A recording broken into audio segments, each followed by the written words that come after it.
Challenger South Asia split two playoffs में इस lower bracket के मैचअप में दो टीम्स, एक को मिली है जीत, दूसरी जो है वो जीत नहीं पाई है, and they still have eyes on that $100,000 prize money. So who do we have today? Well, ladies and gentlemen, let's get started with team number 1, bringing on stage True Rippers.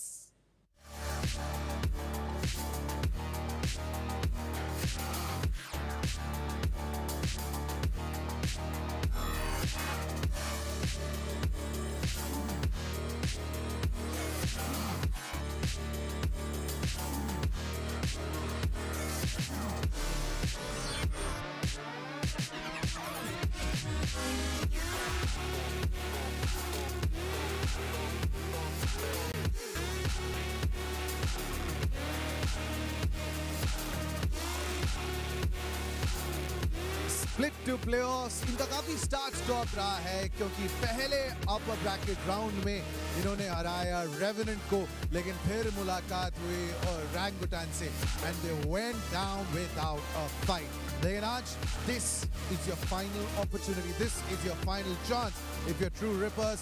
Are you की ये team, can they get back to winning ways after having forgotten what happened against Orangutan? That is the big question they need to answer. लेकिन सामने ऐसी team है who are unknown to them, क्योंकि अब तक इनकी मुलाकात ही नहीं हुई है. How are they going to stand up to that kind of unpredictability? How are they going to stand up to that kind of pressure? The coach is also out there. The target is on their back. But who do we have against them? Time to bring on team number 2. This is Reckoning.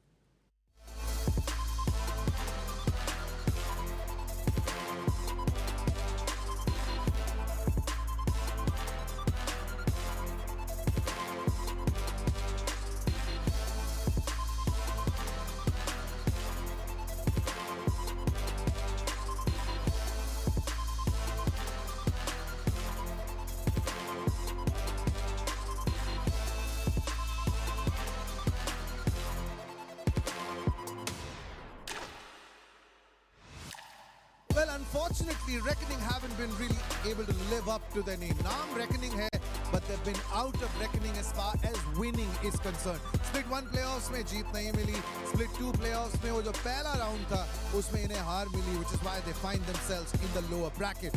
यहाँ पे आज सामने True Rippers है, जिन्होंने जीत का स्वाद जो है वो चख लिया है, but Reckoning के लिए time is running out. अगर कुछ बदलना है तो the time is now. क्या वो ये कर सकते हैं? That is the big question, and not only their fans are seeking answers to, but I'm sure the team is too. सारी अलग अतरंगी चीजें करने की कोशिश. So there you have Ant-Man.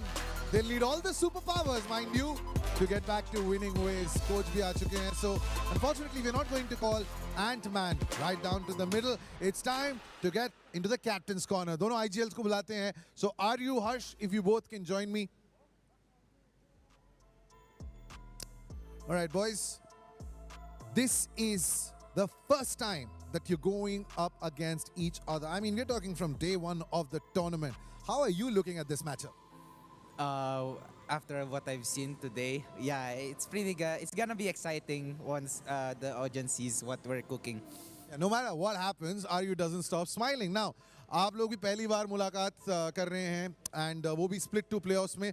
लेकिन imagine, it's your first date, and whoever loses goes home. So, इस matchup में, what are the pros and cons of True Rippers for you? Actually, yes, first time है हम लोग का, but हम लोग कुछ ज़्यादा सोचने नहीं वाले कि सामने कौन है क्या कौन नहीं है. हम लोग अपना गेम खेलने वाले, जो हम लोग ने बात करके आए हम लोग ऑलरेडी. Yes, डू और डाई है. हम लोग अपना 100% देंगे. You guys had a phenomenal group stage, but then you won that first game in upper bracket round 1, and then you ran into Orangutan and they smashed you. What happened there? Everyone fell apart basically on the individual basis, but now we're here to bounce back and show that even if it's against our odds, we're here to show that we can win.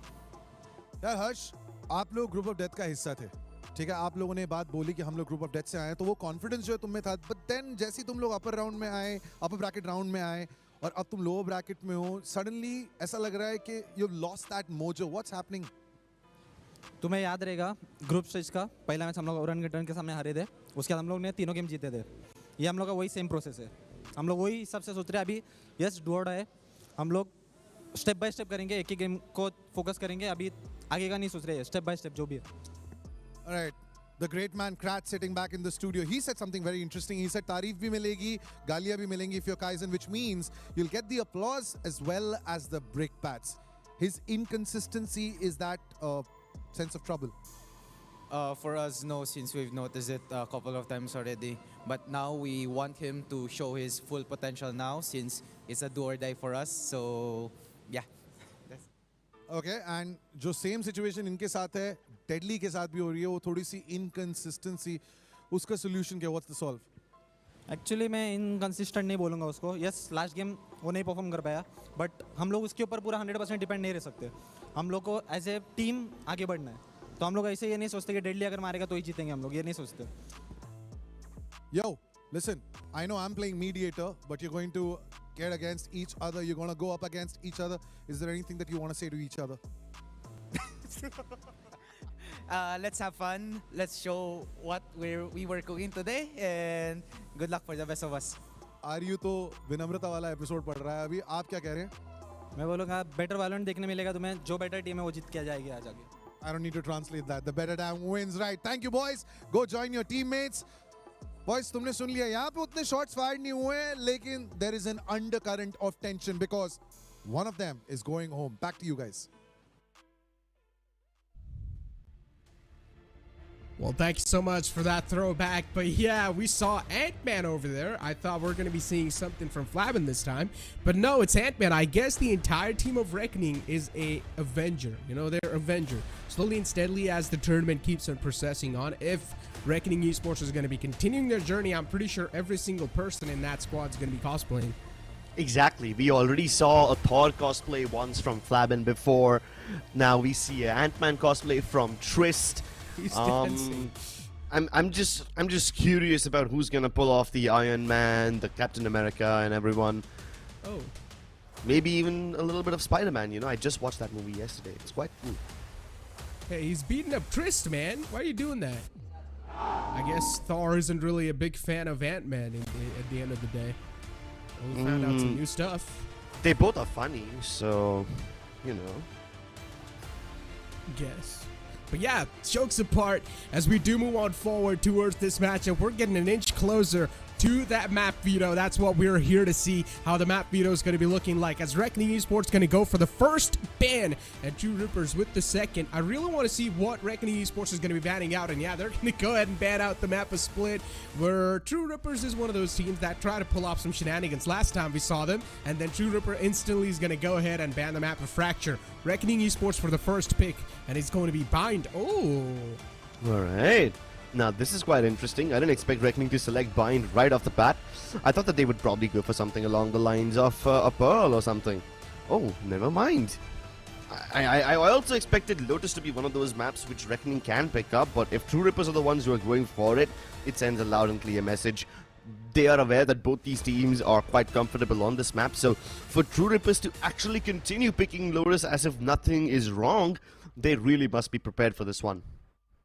Yeah, that really gotta be though, right? Considering, as you said, True Rippers, for them to just go ahead and pick up Lotus once again, it really does raise a lot of questions too, but it can also raise another sense of security, is that they're probably ready for this entire matchup for a reason that they've picked Lotus. But let's see, we've got a lot of questions lined up, and I'm pretty sure these players are going to be answering all those questions with their gameplay, as Bind is going to be the first map inside the entire series, and True Rippers is going to kick things off in defense and Reckoning Esports on the attack.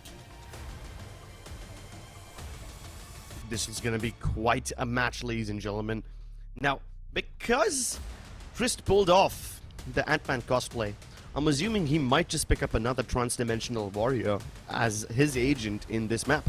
Never mind, he picks up the Brimstone. I was hoping we get to see a Yoru. That really would make some people like Trist happy, but oh my god, Arena comes out.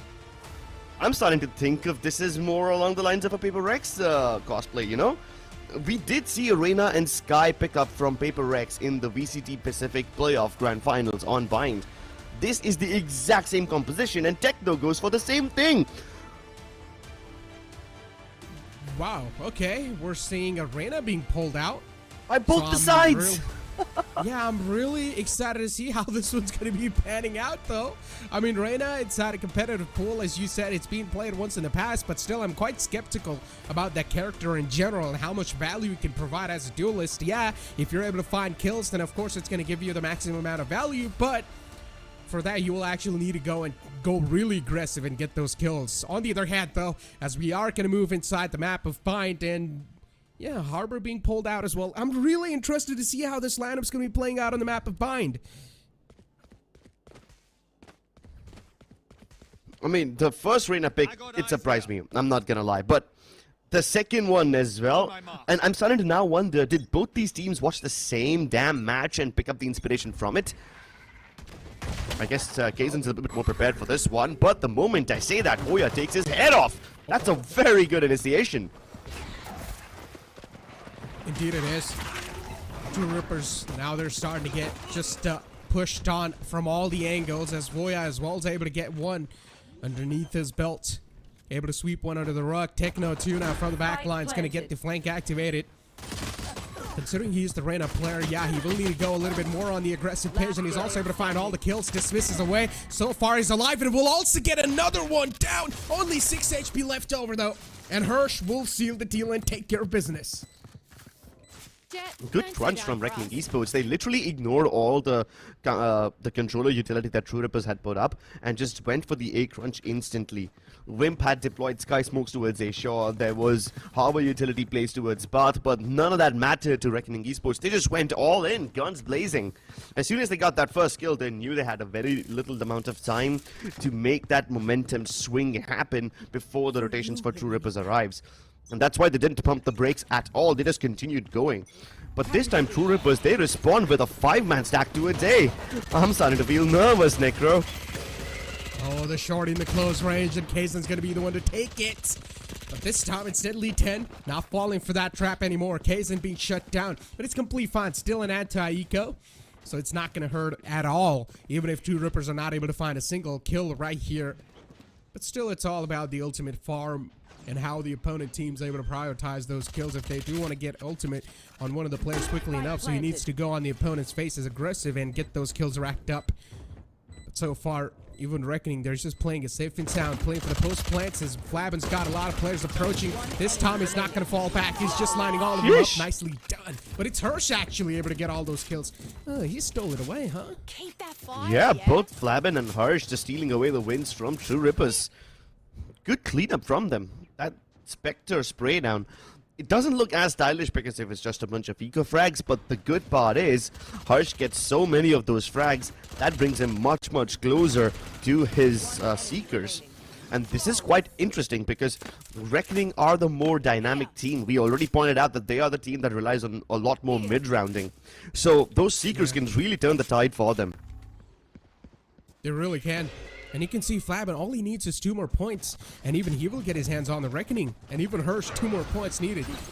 So yeah, once again, Deadly 10 on that aggressive page. Already on the B site. No one able to find any sort of answer to that. But this time it's Disrupt. Able to get the first kill and also able to flick down on the second player. Disrupt with a 3K. Just disrupting this entire push. But then you've got Trist as well.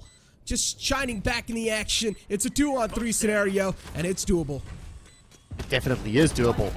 Flabben, though, he's going to make things a bit harder. He's now stuck, though. He was supposed to play on the back of his teammate, Util. But now he's left to his own devices. And because of the cascade, they've already figured out where he is. But they all face him at the same time. Almost had the spray down of his lifetime. But RU saves the day. But that's a really good bonus round. They managed to take off 4 guns. That's insane. Now, True Rippers in the upcoming round, they're going to struggle so much considering now Reckoning Esports is going to be the one to have the weapons advantage. A solid bonus round done, and they also have gotten their hands on the Reckoning. Yeah. And to get the Seekers online, all they need to do is feed 1 ultimate orb to the sky. Exactly. But I like the approach from Reckoning Esports this time, even though they lost the round. They used the high tide to bisect the site in half. They jump inside from hookah, they clear out the back of site first, and only after that area is under control, they use the Leer to peek ahead of the high tide to clear out elbow. Now, of course, it didn't go as planned because Disrupt was an absolute monster over there. But the overall approach helped them clear sites methodically. And this time too, they tried to take control pinch by pinch. Deadly invading lamps first, then the rest of his team follows behind. That flash initiation is perfect. It gives Deadly a second frag. And before Aryu can even do anything, he's got Reckonings and Cascades headed towards him, so he's been cut off from the action. Yeah, it's a 3-on-3 though, and Techno is able to reply back with 2 of his own. And Triss too, just shining inside the action. Reckoning Esports out of nowhere looking to flip the odds with them. And Techno, once again, this man is quite thirsty. He's tasted a lot of blood, and he wants a little bit more on his hands, and will find the final player too. Techno goes massive at the 4K and saves the day for his team. This change coming in from Techno onto the duelist role onto Reyna, I mean, so far he's been doing a phenomenal job, and I'm loving this change. Exactly, right? I mean, I used to love the old Techno as well when he was the one playing Sky and all the initiators, but now that I see him on the duelist, I'm like, thank goodness they unleashed the beast, because this guy is not afraid of the chaos factor. True Rippers recognize that Reckoning are the kind of team that loves devolving the round into a very chaotic situation and just fighting in between the gaps, fighting to trade each other out. And because Techno is one of those persons who can just really dial down that level of chaos and bring it into something more palpable, he's the perfect agent to pick up this Reyna. Oh, and he nice. Delivers yet again. Oh, he can't even get punished. Deadly dashes in to hopefully get the trade onto him, but he dies instead. And even Kaizen has jumped into the TP to help him out. What a crunch from True Rippers. Yeah, this is a prime example of deadlock. Techno able to get the trades, then also return back with 1. Kaizen's got his teammates back. Nicely done. True Rippers able to shut down anyone from Reckoning Esports. But this time it's a little tough to clip the wings off the opponent, but it's fine when you've got Flab and the Thor himself underneath your belt, and he will save the day for his team. And that's the reason why it's called Lord of the Thunder. Just swings that Mjolnir, hits him in the face. And he brings it back. I really thought True Rippers had this round in the bag, you know? That double kill from Techno, the failed punish onto him as Deadly 10 dashed in to get that trade, still wasn't successful. And even Kaizen jumping in. At that point, I really thought True Rippers had everything they required to win. But then comes Flabin himself, the man wielding the lightning. He delivers justice, and he does it swiftly. Fire round. Sorry. And you can't deny the fact that so far this game has been like all over the place. It's Exactly. really tough to say. It's really tough to say which team's going to win what round, even in the mid-game phases, because you never know which player's going to go absolutely heroic. Mid-round phase? Bro, there is no mid-round phase. There is no mid-round phase in this entire game. We've seen fire rounds so far. The fighting begins and it ends within the first 30 to 40 seconds. There is no mid-rounding. There are no rotations. It's just brawling upon brawling upon brawling, straight up. That's the flavor of this game. And you know what? As chaotic as it might be, as difficult as it might be to comprehend, I love it. Try not to get shot. And that's how you got to play with Arena, though. That's the only way you're going to get the maximum value squeezed out of that agent. Good Lear, though, this time taking the fight against their opponents. It's Kaizen, and then also pulls out a showstopper. Values delivered by Kaizen. He's done his job nicely. Even Techno with a backup, able to line his opponent. Nicely done. But still, Techno and Aryu, these two players are going to be a massive pain in the foot for the opponents. As Reckoning Esports, they've got the upgraded weapons lined up, and a good shot from Deadly 10 to take care of Aryu. Gets rid of him from the game. Techno still with the Sheriff in the hand. Not able to land that shot just quite yet. And Flabin, he will take care of business. Flabin, always the stoic, staunch man who stands tall at the end. This guy, if it wasn't for him, then Reckoning Esports would have faltered a long time ago. You see the way True Rippers initiate, and it really just turns your feelings in a matter of seconds, right? At one instance, you notice they have just frenzies and shorties, and you think, yeah, they're probably not going to do much. They just satchel in and hope to get a cheeky frag. The next thing you know, Kaizen's pulled off the showstopper, and that's when you really start to feel concerned. But despite that aggro play, and despite the number of kills True Rippers are able to get, Reckoning somehow stabilize. Flabin and Deadly, they make this one work. Yeah. Good Lear once again. It's going to force Kaizen back, and he pulls out the shorty. Just waiting for the opponent to push up close and personal. It's an equal trade from both the sides, and even Trisk is able to deliver one. So far, Reckoning Esports have the man advantage, and it seems like Reckoning Esports are actually going to try to pull some next level shenanigans here. They reroute all the way to the B side at the last moment. throwing the players, the True Rippers, off guard.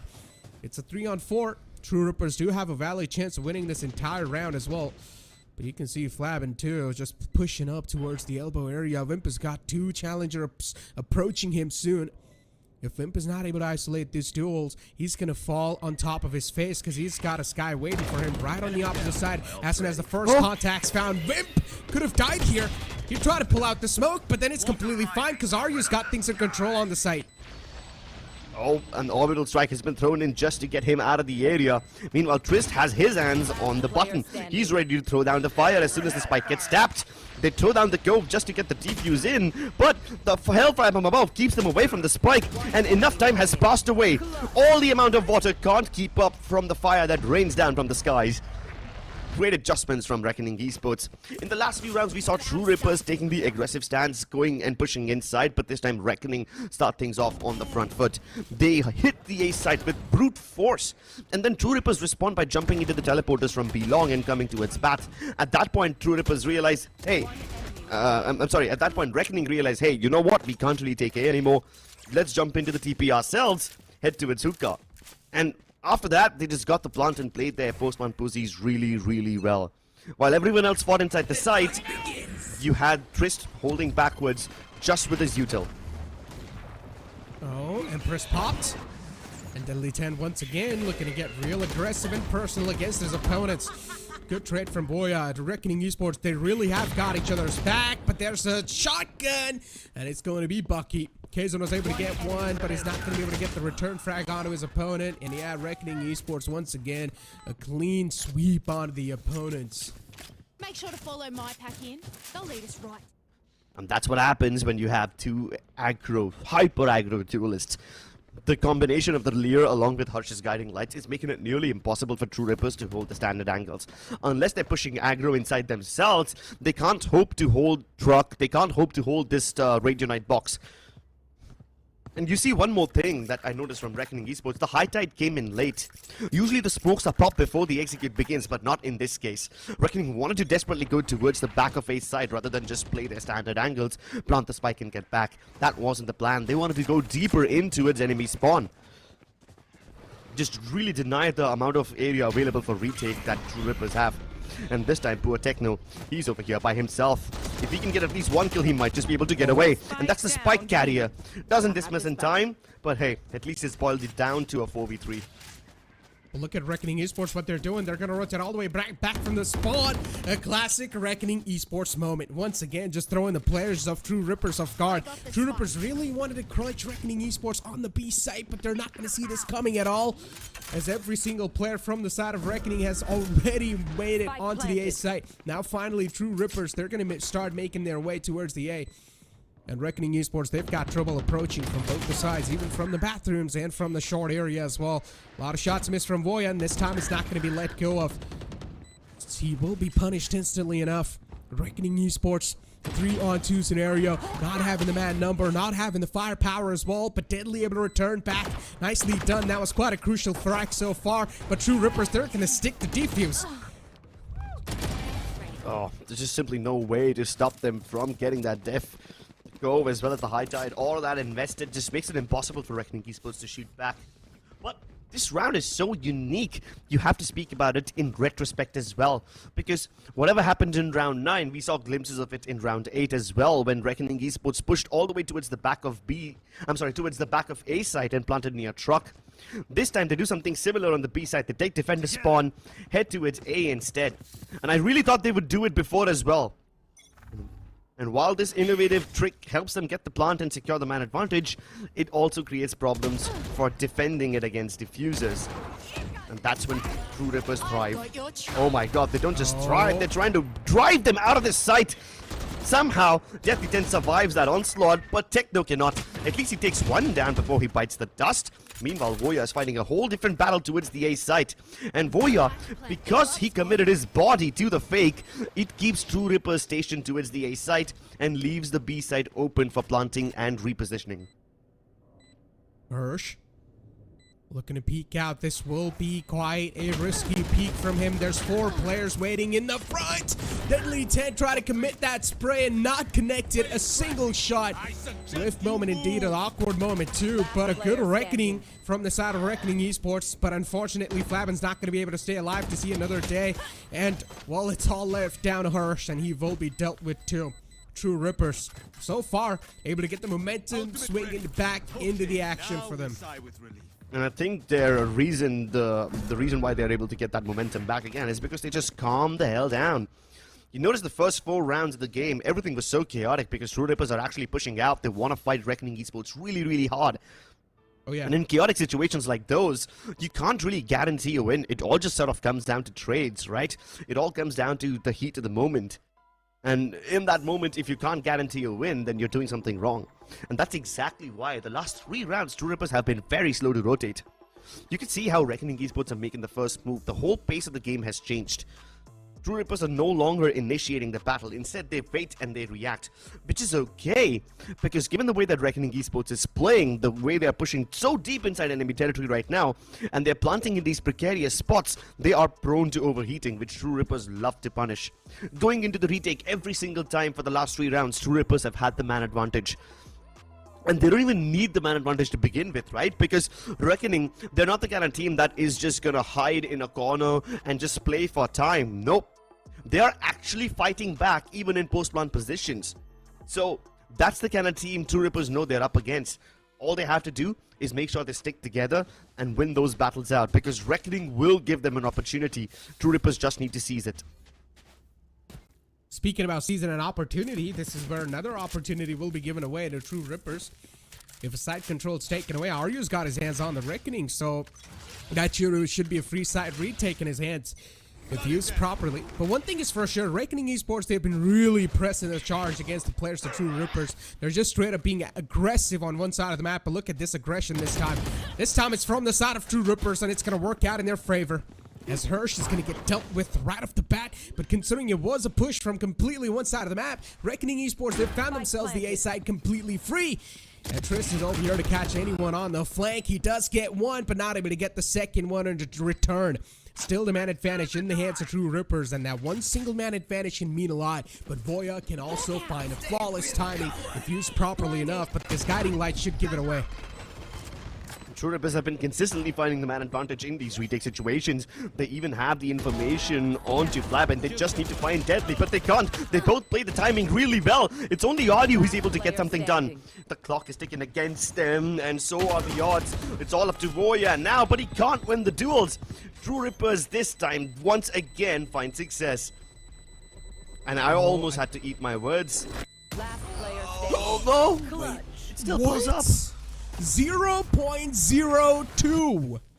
Last round in the What? half. Way too close. Way too close. And that too, let me tell you what exactly happened over there. So you saw that cove being placed, right? So he thought that there's a high chance that the spike is going to be inside the cove, so he went in this cove, and I saw him wait there for like a solid second, and then he ran in the front. So I think so. Yeah. That was something that caught him off guard, but I'm not exactly sure. I had to eat my words over there. Before the tactical timeout, I said that True Rippers are pumping on the brakes, but then they just go in for a massive 5-man rush down towards B-Long, and this time they're aggro fighting towards Hookah. This is dangerous. Oh, Disrupt. Always dodging the fire, always dodging the heat. Somehow, both the orbital strikes are invested, but the first one doesn't get any value at all. True Rippers had to send an orbital strike of their own, but they didn't need the orbital strike. They just got all the kills by just their gunplay. Voya looking to make an impact over here as he bravely dashes inside. Good stuff! Even dismissed across his safety, but he can't win the duel against Gazen. Switching sides. Well, here we go. The first half, quite a quick one, I'm not gonna lie. Such a quick first half. I know, right? I mean, look at fights like these where it's just an absolute chaotic start right off the bat, and you see the kills fall in one after the other. It's even tough to keep track of what's exactly going on the map. But ladies and gentlemen, yeah, that was it for the first half, a 7-5 half, which is quite a solid one. And I'm really excited to see how things are going to be looking like in the second half. And considering, as I said, Reckoning Esports on their attack, usually they would try to stick together as a 5-man unit and they would try to push a site right off the bat. In majority of the rounds, we saw that. And whenever they try to do that, it actually sort of worked out and they were able to get in the site or breach in the site perfectly and easily enough.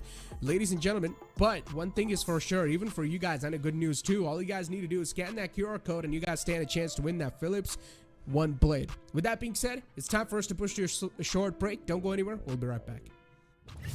For my wings, I need my eggs. This life is real, can't play pretend. Came off the wings, I get it in.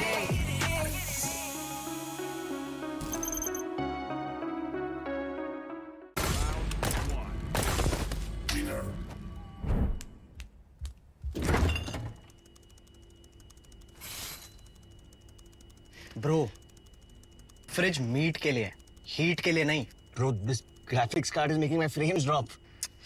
Come with me if you want to game. The all-new Omen 16 with advanced Tempest cooling technology, now with 5 heat pipes and 4 thermal outlets. The Omen 16 with 12th Gen Intel Core i7 processor to make you forget your frame drops. Now that's cool. Game on with Tempest cooling.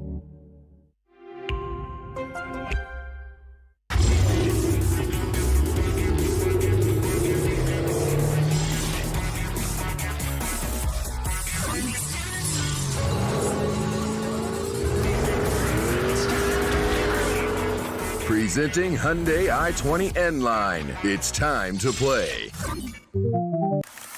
Yes, I'm a Gen Z. Or should I say, the Gen Next. And I don't let fear hold me back from doing anything. I choose to move fearlessly to it all. Hey buddy, we need you to trim your beard for this next scene. What? Okay, fine, I'll admit it. I move fearlessly in most things, but I draw the line here. What if I Nico cut myself? Try this.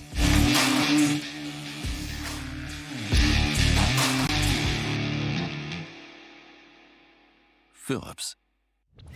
For my wings, I need my eggs. This life is real, can't play pretend. Came off the wings, I get it in.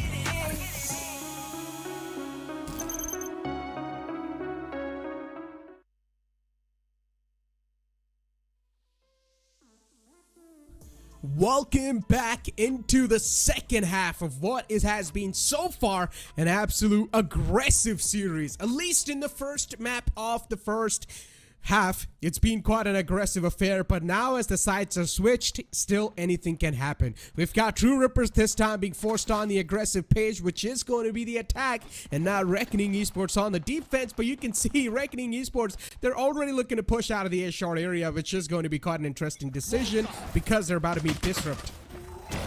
Buckle your seatbelts, ladies and gentlemen. This is going to be a fast one.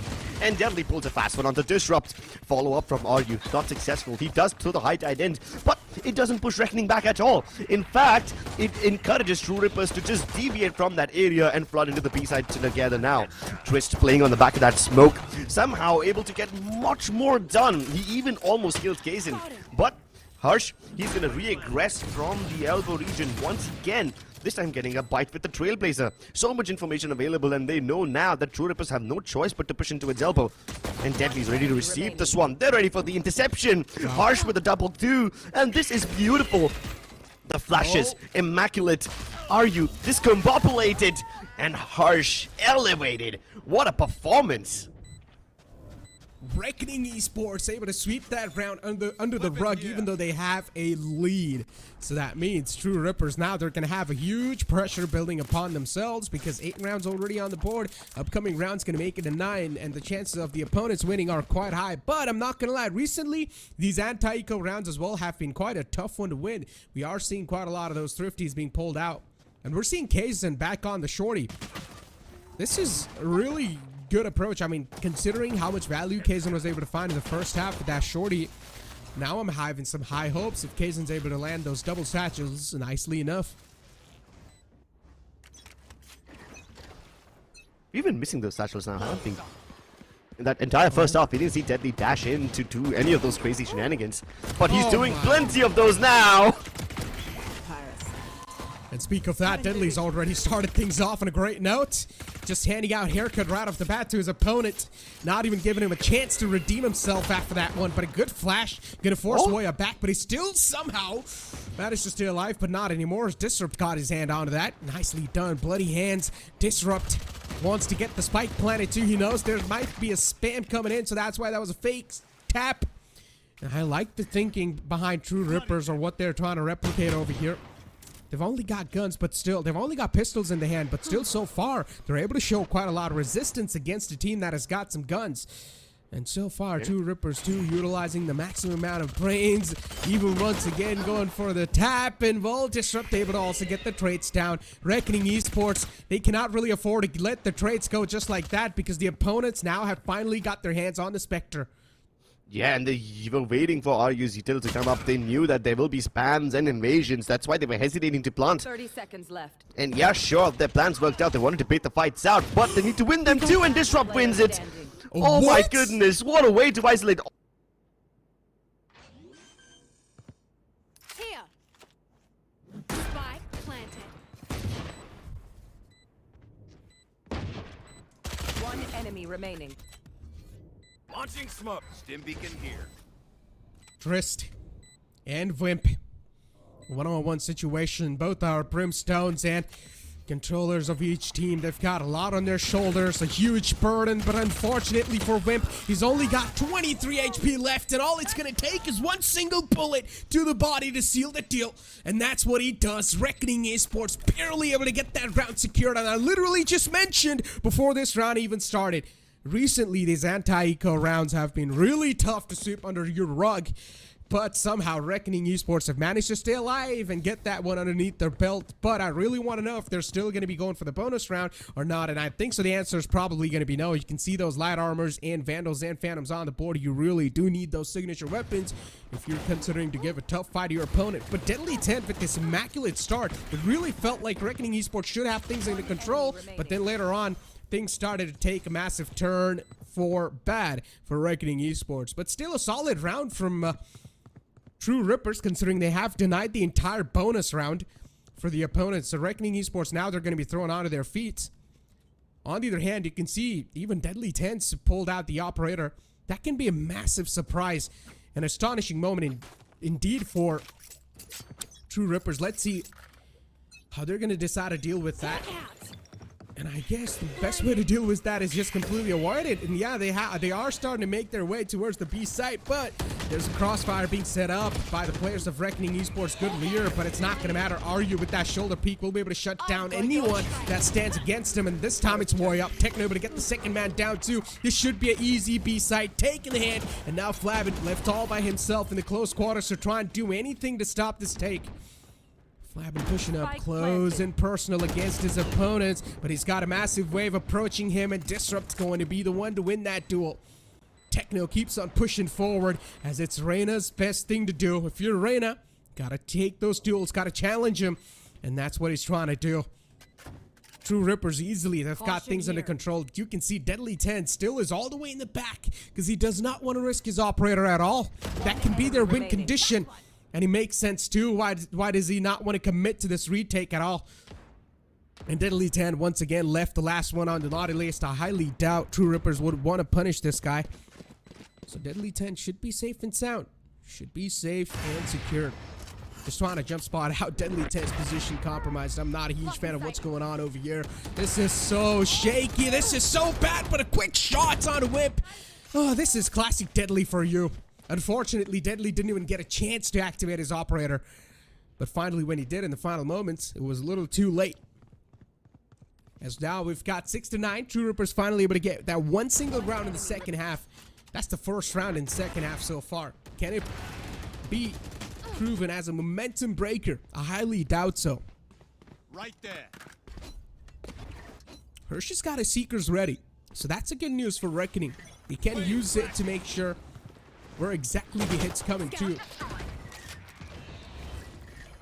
And so far, it seems like True Rippers really do want to take this one just quick enough against their opponents. And already you can see True Rippers, they've breached in so deep towards the U-Haul. Flabin's on the other side of the U-Haul. He's waiting for anyone to overcommit, and as soon as they do, Flabin should be able to put the lead in his opponent's dome and hand out some haircuts. Warrior try to disrespect the smoke, and he will be dealt with too. Aggressive situation is not exactly working out for them. Kazan in the close quarters will deal with his opponent with the shorties. These shorties are really proving out to be a massive pain in the foot for a lot of these teams. And True Rippers so far, they're just able to clean up anyone from Reckoning Esports. Once again, things under control. And Deadly 10 with the supreme weapon, the golden operator, in his hands. I highly doubt he's going to be able to get anything done. But yeah, these type of exit frags can definitely be added onto the list. But as I said, every time, whichever side Deadly 10's deciding to go, the hit's coming on the opposite side. So far, True Rippers have been successfully able to avoid that operator. And as I mentioned, that operator is supposed to be their win condition. And just because that operator is not really clicking that well, Deadly 10's just falling on top of his faces. And Reckoning Esports aren't able to get any value out of that operator. 3 ultimates up for the opponents. Seekers, Orbital Strike, and even Blade Storm. But that one single Reckoning in the hands of RU can change the entire course of the round. That can be a free side take. Here. And so far, as you can see, as we've got True Rippers making their way out of the B site from the B long. This time they're trying to think their path. True Rippers, compared to all the other rounds that we've seen so far, this time they're really trying to think what they're trying to make here. Finally, Deadly 10 gets an opportunity to strike with his op. And this time it's going to be the Dome of Kazan. That falls apart, just cracks his skull open with that bullet. And now he's trying to hold off the angle. Nicely done. Techno goes down too. Anyone that stands against that operator will be dealt with. And he's made a stark statement with it. This time, True Rippers try to do the same thing. They tried to hit a site with full-on firepower, with a full-on unit. But this time, they get denied. And now it's all down to that one last man, RU, and nothing can be done with that because you've got an entire firing squad of Reckoning that will shut you down. 7-10 being the scoreline. As True Rippers managing to get 7 rounds so far. And instantly you see a tactical timeout being pulled out because so far it seemed like True Rippers were able to put a full stop to that momentum. But you're only able to put a full stop to that momentum if you're able to successfully avoid that operator from Deadly 10. If you're not able to avoid that operator, then this will be the exact course of the round. So first, they need to make sure exactly where Deadly 10's positioned. If they're able to know where Deadly 10 is, they can pretty much try to avoid the op completely and hit the opposite side. This is the best way, and this is the best route True Rippers can take for a victory in these rounds. On the other hand, for Deadly 10 to be on the right place on the right time, it indeed is going to be a tough task, a tough, daunting task to be asked. Yeah, this tactical timeout should definitely help out True Rippers on catching their breaths a little bit because this game's been so exhausting so far. It's been quite a quick one too. Aggression's being shown from both the sides, and it's really tough to say still which team's going to be able to come through victorious because the game's just been so unrecognizable. The patterns that we're seeing so far, it's really tough to say which team should come out on top. In general, this entire composition that we're seeing is just a unique one. And it's surprisingly enough, it's quite a mirror matchup too. And we literally said this in the pregame segment too, that both these teams are one of the most innovative teams, one of the most experimentative teams, and they do not lack at all. They do not fear at all for making those experiments, but Trest shuts down Techno. Not a way True Rippers wanted to start this round off, but they've still got Kazan up and alive. Now, every single duty is on Kazan's shoulder to get his team that entry on the site. For True Rippers, this round is way much more than crucial. If they lose out this round, it has to be Eco in the upcoming. So this round's going to mean quite a lot for them. A good all-weather strike should give them the entry on the site. Reckoning was utilized too to get them at least forced off the site so far. So True Rippers, no way they're going to be able to sustain that site take. They will be stopped so far. Wimp 2 able to get rid of Flabin on the site. So that's a good thing. Deadly 10 once again looking to strike down with the operator. And I'm pretty sure Wimp knows exactly that there's a man in the back lines who teleported. But it doesn't seem like Wimp's interested at all in even challenging that fight. 30 seconds left. Wimp's got too many angles to take care of, even his back and his front. So Wimp's sort of confused where exactly to look. But soon enough, Wimp's going to get backstabbed, so Wimp needs to take care of his backline soon enough. Because Deadly 10 is, you can see on the mini-map, he's creeping and crawling his way out towards that area. And, well, out of nowhere, within a blink of an eye, it's going to be a wrap-up. My city needs me. I can. 11 rounds on the board for Reckoning Esports. One more read needed to make it a match point. So far, this game's been such a close one. And entertaining for sure. There. Do need a bit of moment of silence for True Rippers, considering the map of Find they had a massive hopes on. And it is the pick of Reckoning, so even if Reckoning do win this one out, I don't think so it's going to be that big of a shock or that big of a deal for True Rippers, considering they still have their map pick coming up in the future. But what worries me, that the upcoming map is the map of Lotus, where Reckoning Esports have proven themselves time and time. But as soon as I say that, Techno this time is going to take the fire against the opponents. Right off the bat, it's going to chop 2 players with bullets. And now you've got True Rippers once again having the side control easily in the hands. Deadly 10 able to get rid of the man in the close quarters. It's Woya actually who's able to land that bullet right in the dome of the opponent. And Reckoning Esports looking to fight back even stronger than ever before. But this duel of Shorty is going to be quite an interesting one as Woya comes out on top. And now Reckoning Esports out of nowhere, they flip the odds with them. And they're also going to get the retake done so nice and so easy and slick with that. Reckoning Esports doing some light work on their opponents, and they're already on the match point. Match point. Come on. One more round needed. And what did I just see on my screen? Hirsch pulling out an Odin? Oh, well, I guess Reckoning Esports really are looking forward to pull some incredible shenanigans off, and I'm down for that. Let's see how it's going to be utilizing that Odin. But if you're going to get a massive spray down with that gun, it's one of the most satisfying things to witness. Deadly 10 being aggressive on this up once again. Look at that angle he's taking on top of the truck. Not exactly on top of the truck, but yeah, on top of the lamps. And I'm pretty sure the Trailblazer's going to be able to spot him out. Nice shots by Deadly 10. Lightning fast and quick enough to make sure that his opponent's not even going to get a chance to completely deal with him. And True Rippers once again able to open the floodgates, able to float on the site. Shorty pulled out, Deadly 10 in the close quarters too. This man's looking unstoppable.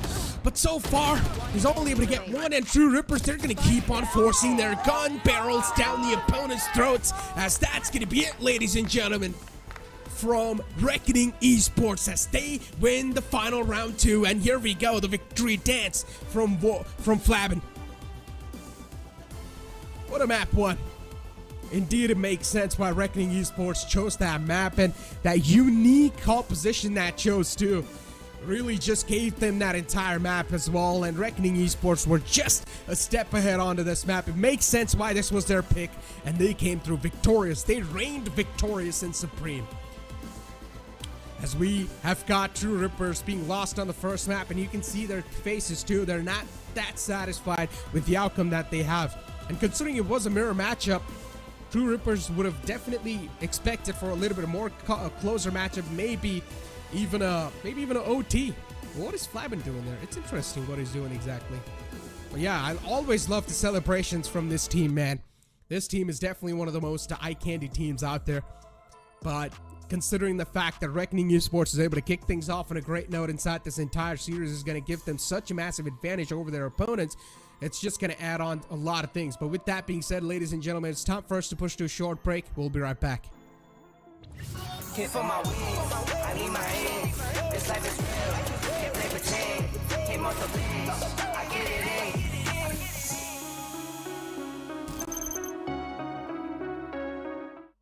Feeling under pressure.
VCSA. I hope that we're going to be seeing Voya on some unique roles as well. But YouTube audience, welcome back to the second map of the VCSA of the series inside the elimination bracket. It's between Reckoning Esports and True Rippers on the map of Lotus, as we're going to move on forward and take a look at the Agent Select. And the Agent Select, as always, is going to be the classic one of the Harbor Viper composition with Deadly 10 as the jet. And if you do take a look at on the other side of True Rippers, they're only going to have that one single controller in the name of Omen. Argue. Now, this map is proven a lot of those times. We've seen also True Rippers in general play on this map too. As I said, it's really a tough call to make, but considering that True Rippers have picked this map against a team like Reckoning Esports, then I highly doubt that there's going to be any issues or any complaints left after this game. But we never know, anything can happen. Maybe Reckoning Esports can make this series 2-0 and absolutely astonish all of us and steal this victory away from True Rippers and move on forward in the round 2 of the lower bracket as we move on forward to the map of Lotus. And we still don't have my partner back. He's facing some technical difficulties. So yeah, you guys will have to listen to my voice. I've been carrying this entire segment so far. But yeah, as we're going to kick things off for the pistol round, Reckoning Esports on the defense and True Rippers on the attack. I'm really excited to see how this one's going to pan out. Considering True Rippers, or at least I would like to say that Reckoning Esports is one of those teams that like to play tactically, but considering how I saw the map of Bind, and I really need to rethink my words because both these teams were just aggressive, really aggressive to the point it was even tough to sense a pattern on what exactly these teams wanted from each other. But this time, it's True Rippers really being aggressive against their opponents and trying to take the fight against them. And they're straight up going to try to stroll on the site. Hirsch is being spotted with a Frenzy in his hands. Battle needs to be taken right against him, but this time it's going to be the Frenzy to strike the opponents down. But the equal trades as well coming in from True Rippers. Nicely done by Disrupt to try and disrupt the flow of his opponents. So far, it's a 3-on-3 scenario, equally distributed on both the sides, and Techno and Disrupt looking to push up against their opponents. One player spotted in the name of Triss. Triss really needs to stay alive, but unfortunately Triss is going to be the one to go forward all by himself, and the battles, luckily enough for the opponents, are isolated. And look at this, True Rippers, they're going to rotate all the way from their spawn to the C site, and Voya, he's got no clue of what exactly is going on. He sort of did hear the footsteps though approaching the C site, so he should have some clue of what exactly is going to go down, and now he knows that it's a C site plant. Is making his way slowly and steadily. He knows that there should be someone lurking around, so he needs to check so many angles. Shots whiffed, and Whip capitalizes. Nicely done. First round in the hands of True Rippers. Well kicked off. The start, especially when those 2 kills falled off. Right off the bat, I thought really that Reckoning Esports should have got things under control, but then Disrupt comes in, and he strikes both of them down so easily enough. True Rippers able to get things rolling pretty nicely for them, having those Vandals, Guardians. They're pretty much going to have some light buys for themselves, as it's going to be an anti-eco for the opponent. You can never underestimate a team on the anti-ecos though, especially because we all know anti-ecos can be some of those rounds that can prove out to be quite huge. This time though, Reckoning Esports It's them taking the aggressive note against the players of True Rippers, pushing up all the way towards Rebel. Deadly 10's going to catch a bit of hurt onto himself. He's softened up just a little. As Wim's going to back out. And he's going to play a little bit pushed back. Laid back. Going to let the game speak for itself. Wim deciding to fall back right off the bat. And on the other hand, it's True Rippers approaching to the C site. Reckoning Esports. The players on the scene will have a lot to deal with, but you can see Trist is ready with the snake bite. As soon as any footsteps are heard approaching, he's probably going to try to put that snake bite in, and look at her, barely surviving on a sliver of health. But it's their opponent instead, just rerouting towards the B site, and Reckoning Esports now, there's a high chance they probably will be able to punch him. But Voya unfortunately not able to find any kills, and Deadly 10 from the back's going to knock him. Trades happening back and forth equally enough. True Rippers, even their players are falling on top of their faces. Techno left all by himself on the site. Way too many angles to take care from. Hirsch solo. It's a 2-on-3 scenario, but still Flabin's able to strike the player down in the front. And this is getting way too close. True Rippers, they need to do something. They need to pull out some last-minute mind games. 10 seconds left. And it's really the struggle and the fear in these anti-eco rounds that it's not making these teams have a fluid around in their hands in general. Hirsch does not have a lot of HP, so I'm not really going to expect a lot from him, but Flabin's got his hands on the Vandal. And that should not be a good news for the opponent's True Rippers. Because they've got a big, bad boy walking on the way. Walking against them, but as soon as that little glimmer spotted, Kazan will capitalize. True Rippers, another round on the board. 2 rounds back to back, but still a solid bonus round. Or still a solid eco round, I would say. From Reckoning Esports, able to get 3 guns away from the opponents. That means a bonus round denied. And, you can see instantly, Reckoning Esports 2 with the light armors and the Vandals and the Phantoms. Signature guns out. Techno, though, is only going to invest into a Stinger. Interesting stuff. I guess they still do want to play on a bonus round. Yeah, True Rippers, they're not going to back out. Instead, they're going to continue to play on a bonus. They've got heavy expectations from this round. Let's see how much they will be able to get in general. Because of the wall, they've got no clue exactly how the players are positioned towards Rubble. So True Rippers will need to approach quite safe and sound and carefully enough. Kazan with the short, he has pushed up so deep all the way to almost towards their spawn, but he's probably going to take that control and be happy with it, not being too greedy. On the other hand, Reckoning Esports being forced to think quickly enough. Deadly 10 able to get that entry nicely. Wimp shut down, and now Kazan's got a huge wave of enemies just approaching him. This bonus round so far is not really working out that well for them, but Aryu is now left all by himself, and he cannot deal with the opponents at all. He falls down too. 3 rounds back to back, and Reckoning Esports doing a fantastic job so far. This spy round was needed, and Reckoning Esports win that, but still, it's not going to affect a lot for True Rippers because they're going to keep on continuing playing around, playing in the future.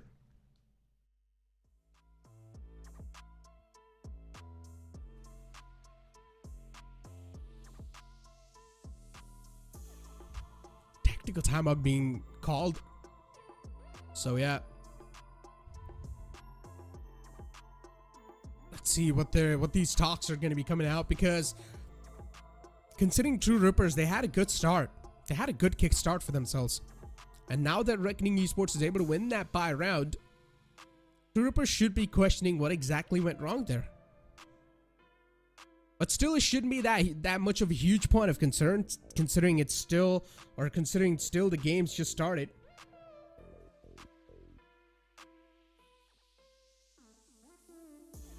So yeah, still a close call, that's for sure. I really wonder what type of talks are going on between these coaches. But what's for sure, that Reckoning Esports is having a good time playing this game. And why not? When you know that you've got a map lead, when you know the opponent isn't even able to do a lot of things against you so far, and in the upcoming game too, it seems like you have gotten the control in the hands. So that's all you're gonna need.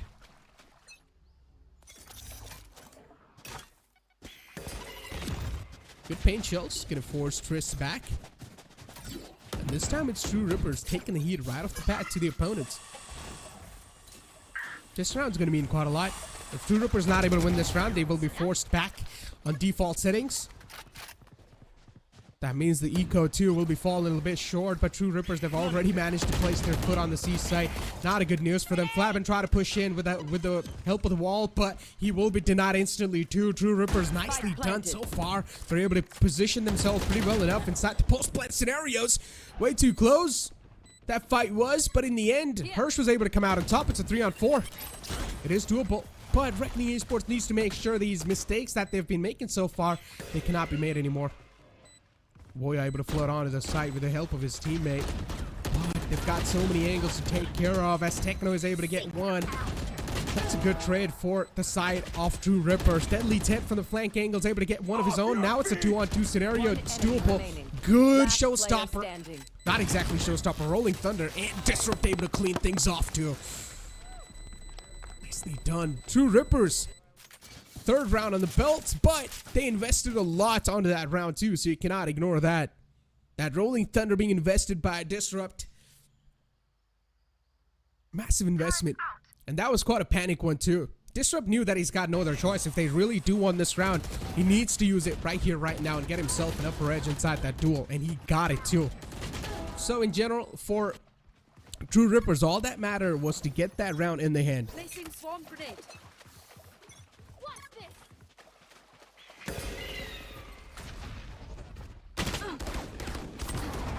Deadly 10's position compromised. Shots caught. Kazin 2 in the back lines. Still massive question marks. Exactly. Don't know what to do. Are you once again outside B, just lurking around? Haven't found that spot just yet. 3-1 being the scoreline. Reckoning Esports only being able to squeeze that one single round in. And now this time they are the one on the delicate situation inside the credits. While True Rippers, even they are quite humble when it comes to the economy. I've got your trail. And Voya able to kickstart things nicely. Showstopper used to gain some sort of map control and also some sort of space on the map. Nicely done. They've also gotten the A side control. Deadly 10 looking to do anything possible. Now this is where a desperate time, desperate measure kicks in. Reckoning utilized as well. So much space being denied for True Rippers. And now this is where it's an absolute mayday call being made. Chaotic situations all across the board, but in the end, it's Reckoning Esports all the time. Whenever it's looking chaotic, it's Reckoning Esports who've got things under control, and they're able to deal with it nicely enough. Another round secured for them. And now True Rippers, their economy is going to be shattered. An eco round from them. But with this eco round, True Rippers will also need to make sure that they should be able to hit as many bodies as possible to keep their opponent's economy humble. But this time you can see True Rippers, they're trying to push towards the C site. And the KJ setup is on the beat. As Crips likes to call it, it's a microwave setup, so it will be a tough task to pass on to the B site. But this, once again, it's True Rippers at least showcasing their presence heavily towards the C. Once they were able to get their hands on the C site easily enough, as Kazan managed to creep and crawl way deep into C. But I highly doubt it's going to be as easy as it was in the last time. Snake bites out. Trailblazer's going to be able to spot the first man, and look at Kazan. He tried to take the fight against Triss, but Triss lands that crucial bullet onto Kazan's dome. And Kazan catches a haircut. As Reckoning Esports, they have managed to defend, or at least hold the grounds onto the C side so far. True Rippers, they will probably need to rethink their decisions once again, and that's what they're doing. They aren't really trying to force things just yet, but a good shot from Disrupt is going to soften his opponent up. Hirsch, way too low for comfort. Only 17 HP left over. There's a Marshall in hands of Techno. Chris still on the opposite side, still somehow managing to stay alive, and he's going to spoil the entire sport for his opponent. Reckoning Esports able to get this round victory to 3-3, able to tie things up. This map of Lotus is going to be a close affair. I can already tell that. Even a Viper's Pit is available in the hands of Triss, so add on to that even more.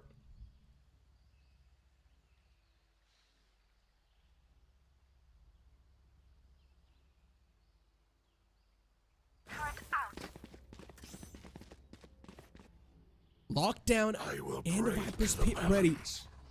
True Rippers, they've got their hands on the lockdown. That means a free side take for them.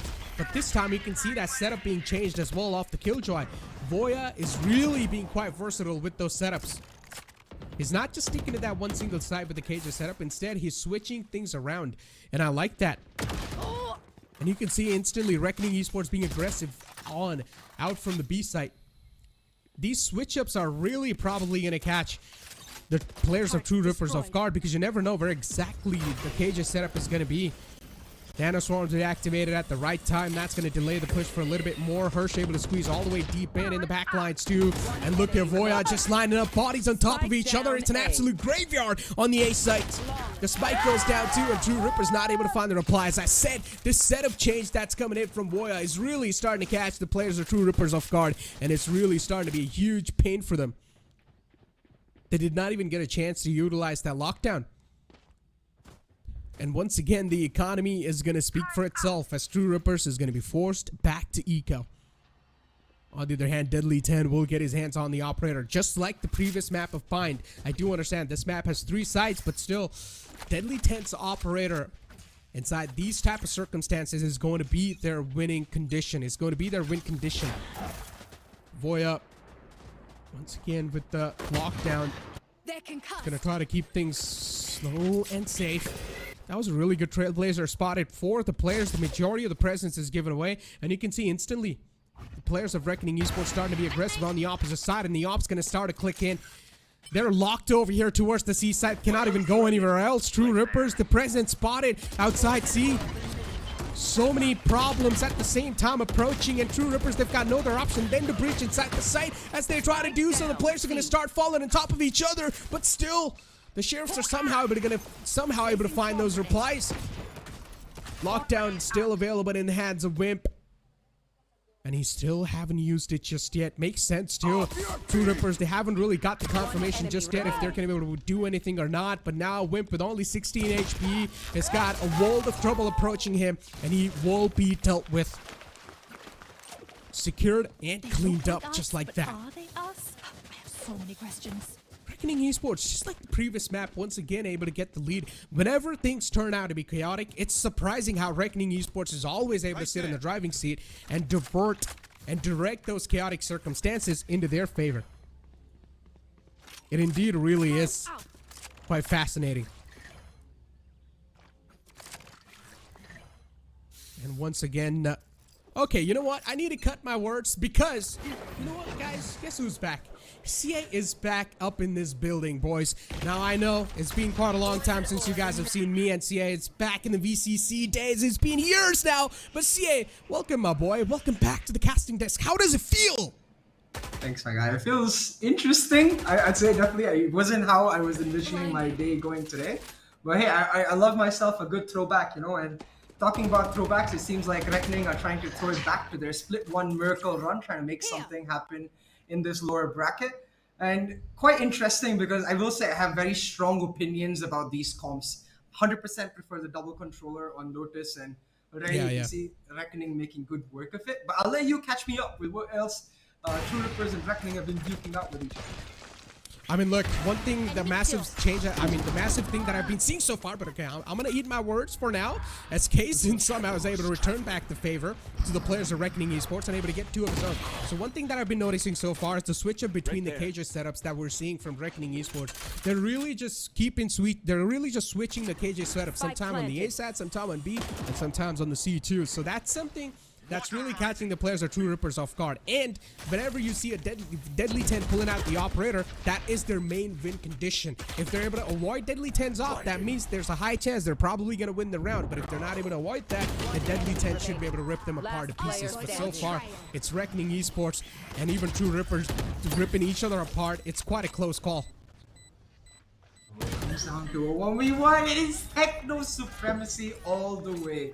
A crucial round picked up for True Rippers because you can see their economy was feeling the burn from the last few rounds, and pulling off the 5-4 again brings back the topic towards this map itself, where really, in my opinion, it's that key side, the attacking side, where you want to be able to leverage your composition, especially if you're playing the double initiator Breed Sky lineup. So True Rippers, they need every single down they can get off the back here, and to see the two of the youngest players in Kaizen and Techno effectively secure the round, Kaizen with a 2K first and Techno with a clutch, well, I must say that lights my heart off.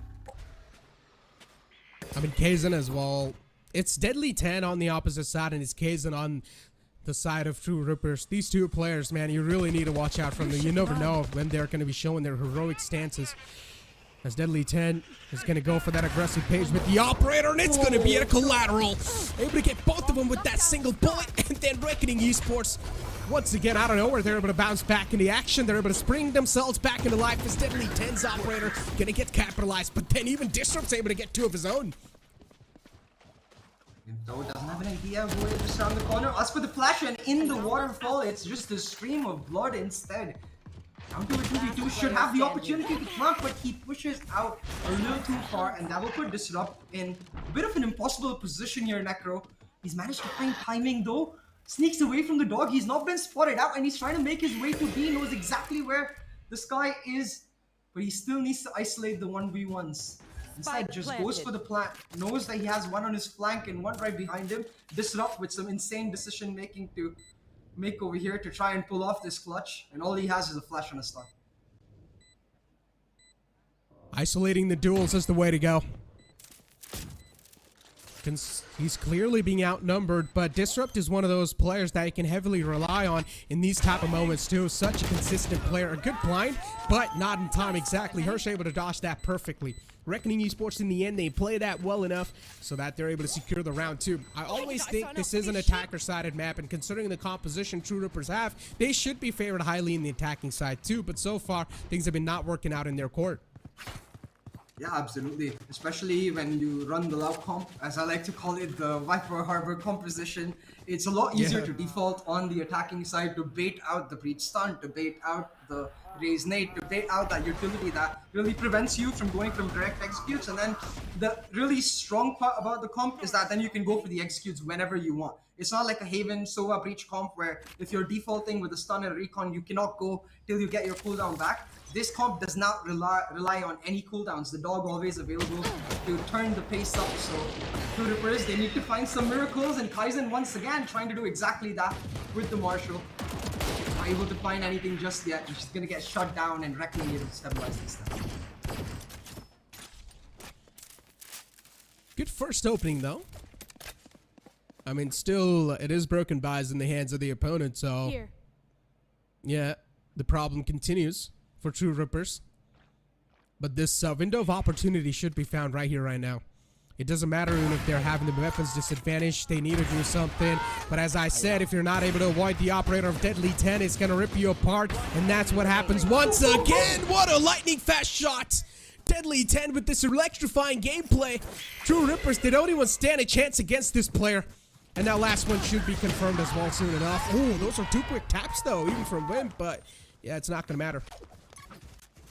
Deadly 10 playing some casual duck hunt. Pop, pop, pop, easy peasy.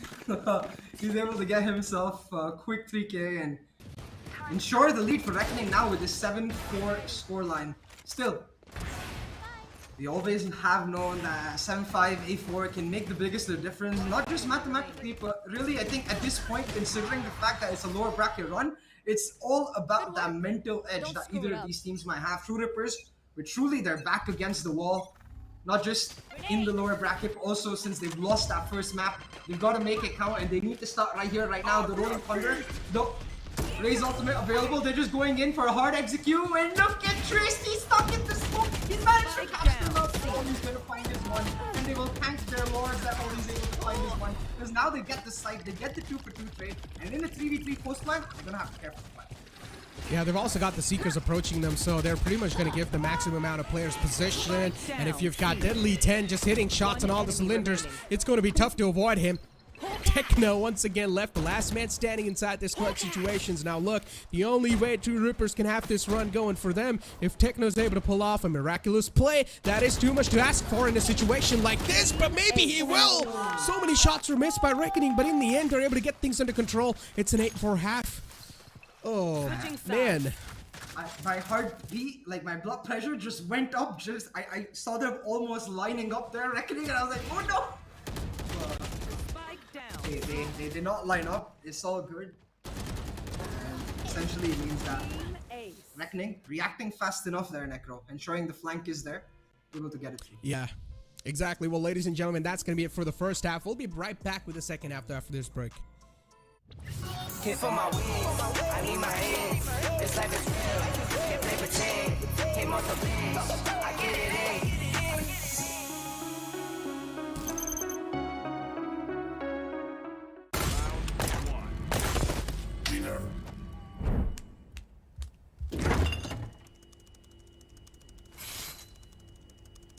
Bro, fridge meat के लिए, heat के लिए नहीं. Bro, this graphics card is making my frames drop. Come with me if you want to get. The all-new Omen 16 with advanced Tempest cooling technology, now with 5 heat pipes and 4 thermal outlets. The Omen 16 with 12th Gen Intel Core i7 processor to make you forget your frame drops. Now that's cool. Game on with Tempest cooling.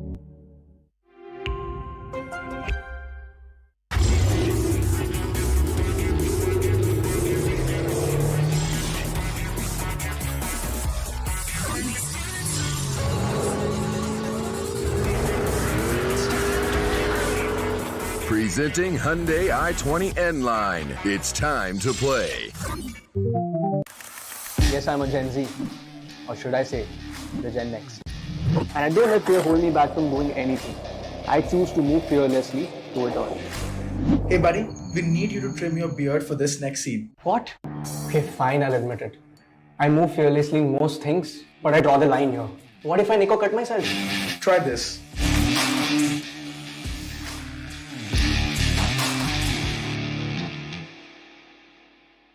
Phillips. Hit for my wings, I need my hands. This life is real, can't play pretend. Came off the bench, I get it in.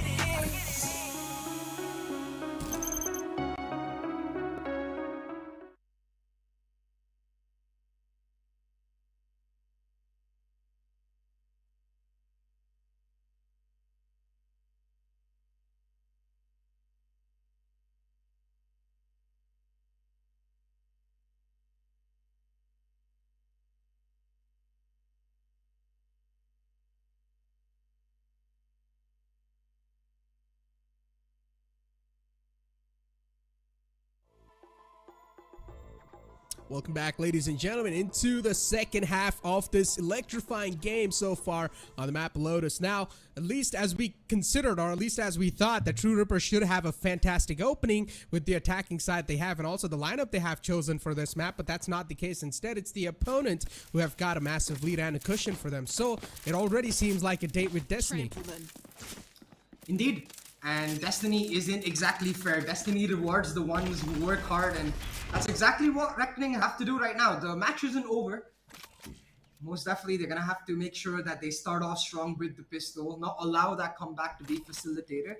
But True Rippers already, the idea of that double initiator, being able to force control, trying to take up that A-long, they have the double, but Reckoning, they're almost expecting this. We're waiting for this, gonna use the Trailblazer to clear it out. Team shot to deny, it's all about this fight, and True Ripper is able to hold on for dear life. They get that pick and force Reckoning back. That's a costly one. No Trailblazer to execute. Reckoning just blind gambling now onto the B side. Well, let's see. Well, I mean, at least they found the B side completely open. RU was going for a couple of spam, trying to soften some players up, but so far it doesn't seem like the case at all. Reckoning Esports being caught in such tricky shoes. They're starting to fall apart. I don't exactly like this extension they're trying to showcase towards the waterfall area, but they also need to get out of the deadlock, so it makes a lot of sense why they're trying to pull this one. But somehow, some way, they are able to manage to, or they have managed to creep all the way deep inside C. Spike plant goes down too. Tristan's going to be the one, or at least the key player, to stay alive inside this entire scenario. It's a 2-on-3. Definitely quite a tough ask, but still, it is doable. It is pullable. And as you can see, choose Voya to enters. Last player standing. Yeah, they have doubled up, but the defuse is being stuck. Finally, Voya is able to deny it.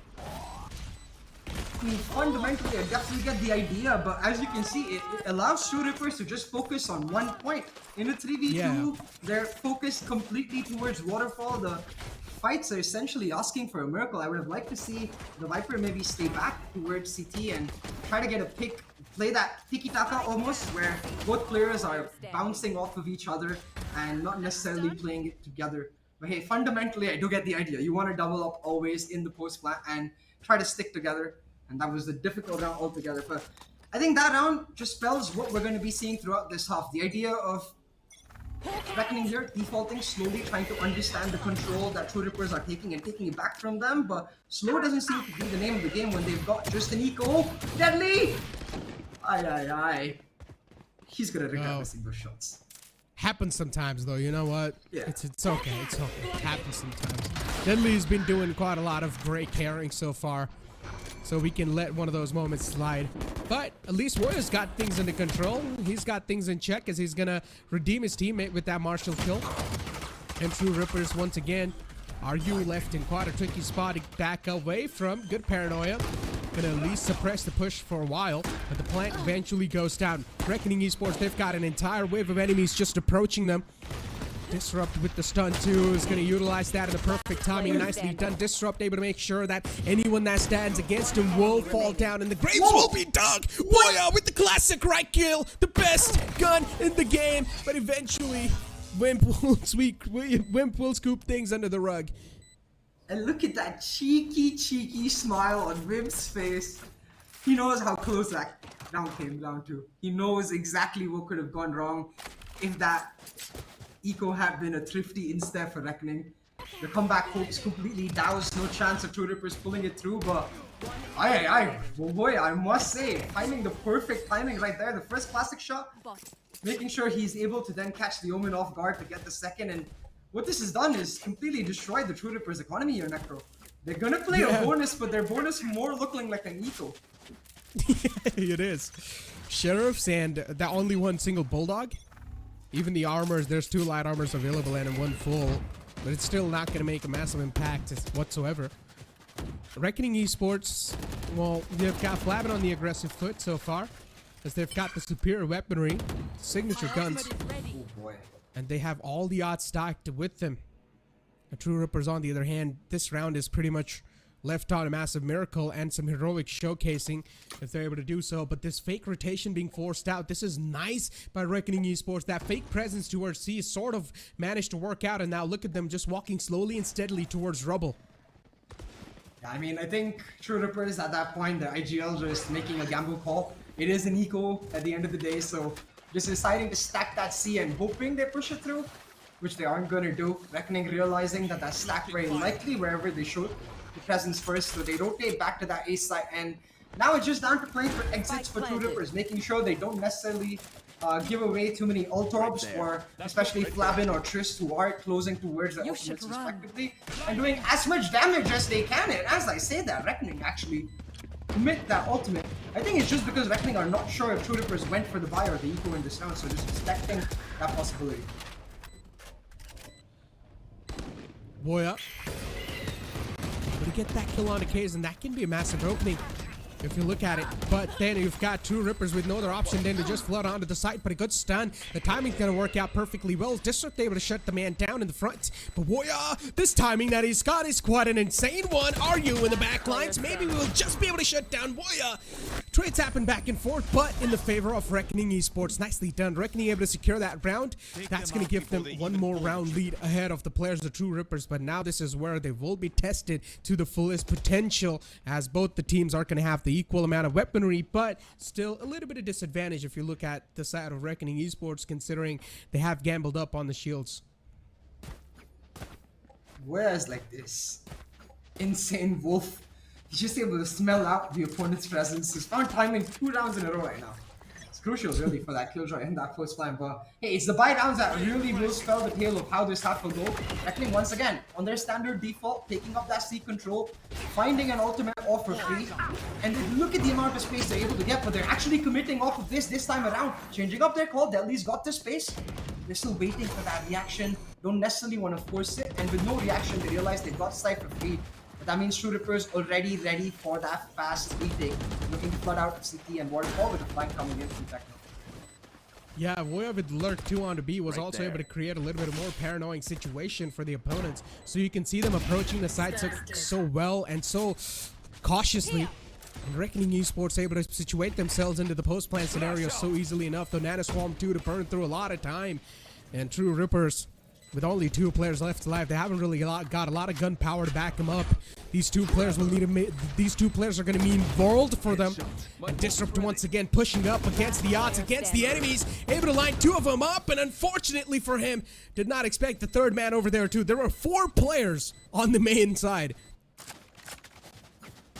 Yeah, and it's really that paranoia caused by Voya early that has him turning around, wondering if there is a late flank coming through, wondering, hey, what's going on? And technical pause called out. I wonder if that was a bit of a headphone, earphone issue maybe. We'll find out eventually, but again, you can see the strength of that Viper Harbor setup here. They do the same default every single round, but how they actually proceed with the default is where True Rippers really have to make the right call. If they fast rotate, Reckoning happily able to get onto the A side. If they don't rotate fast enough, Reckoning happy to play the post plan. So with the question there on either side, how does True Rippers answer this?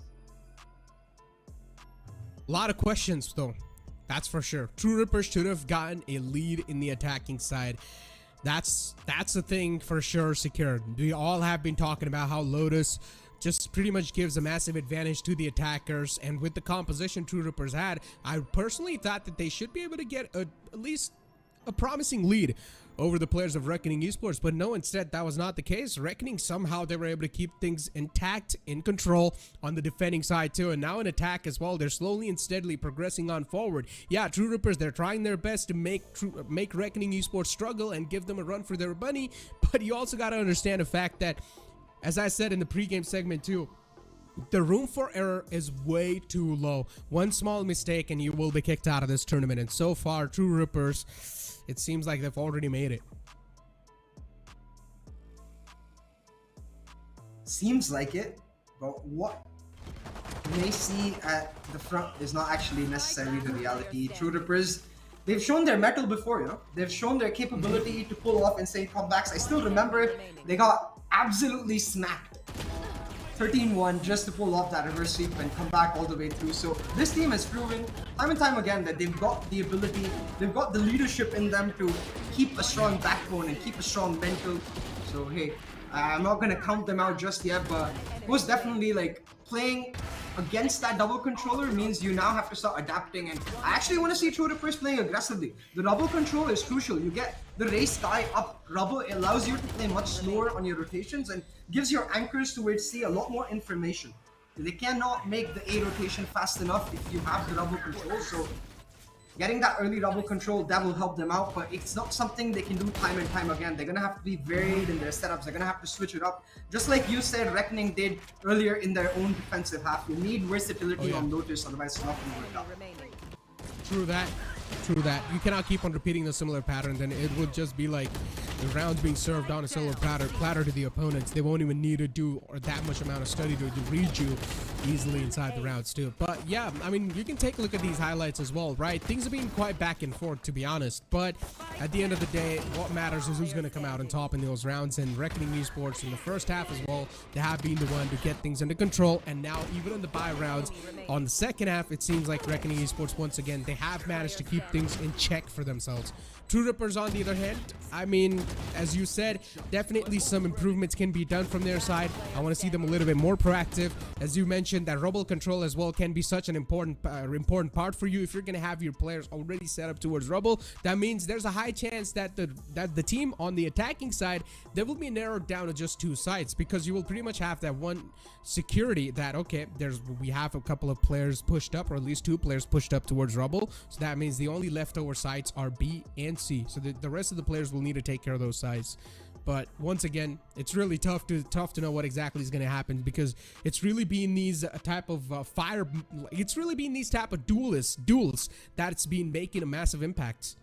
Oh, absolutely. And look, at the end of the day, we can talk map control all we want. It's going to be which players are confident enough to take certain fights and pull off the victory for their respective teams that is going to decide how it goes. But the teams have got quite a bit of time to reset. Any hints of momentum that Reckoning may have had possibly just flown away right now, and they're going to have to make sure they stay calm. In these moments, really, players can get into that tendency where they start overthinking, start overheating, and that's where like the comeback really begins. So for Reckoning, it's all about just maintaining the status quo, maintaining that strength, and For my wings, I need my eggs. This life is real. Can't play pretend. Came off the bench. I get it in.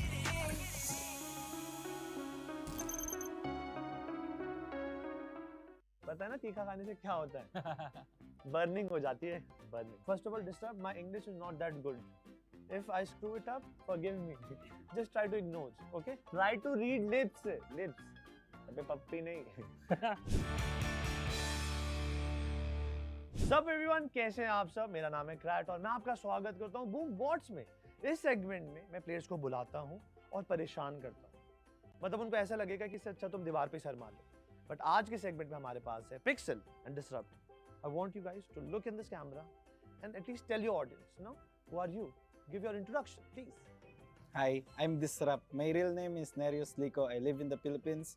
I play flex role for True Reefers. Hello, I'm Pixels. And I'm known for eating 20 missile power plates at once.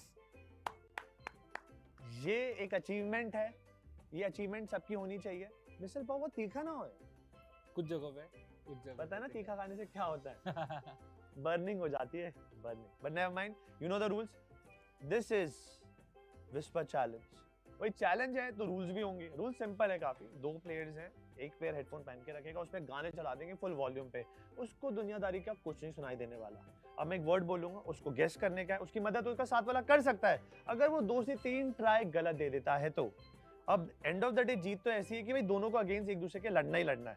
अब देखते हैं कि कितनी मदद करते हैं एक दूसरे की या गड्ढे में गिरा देंगे. तो चालू करते हैं. अब डिसाइड कैसे करें कि कौन पहले जाएगा? हमारे देश में एक प्रथा रही हमेशा से कि हम टॉस करते हैं, बट हम लक्ष्मी के साथ नहीं खेलेंगे. हम खेलेंगे हमारा national game, that is rock paper scissor. You know how to play rock paper scissor? ठीक है. So I will sing, you will do it. Rock paper scissor. So he von.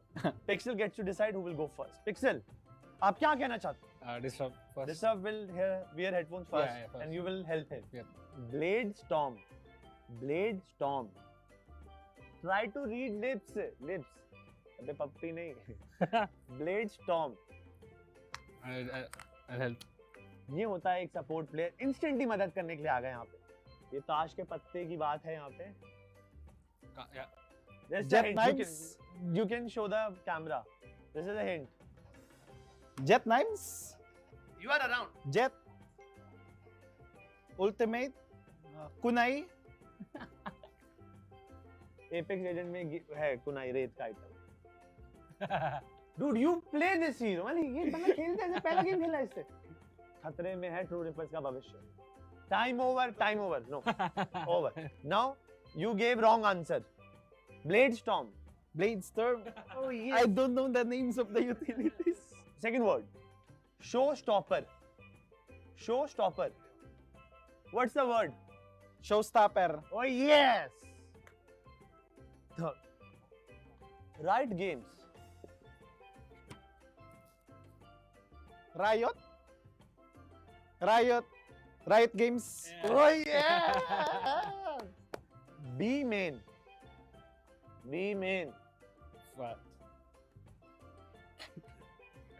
कान पकड़ ले ऐसे करके. इसे ना हो पाए हमसे. मैं ड्रॉ कर सकता हूं. हाँ कर ले. बहुत ही वाहियात drawing. Came for my wings, I need my ends. This life is real, can't play pretend. Came off the bench, I get it in.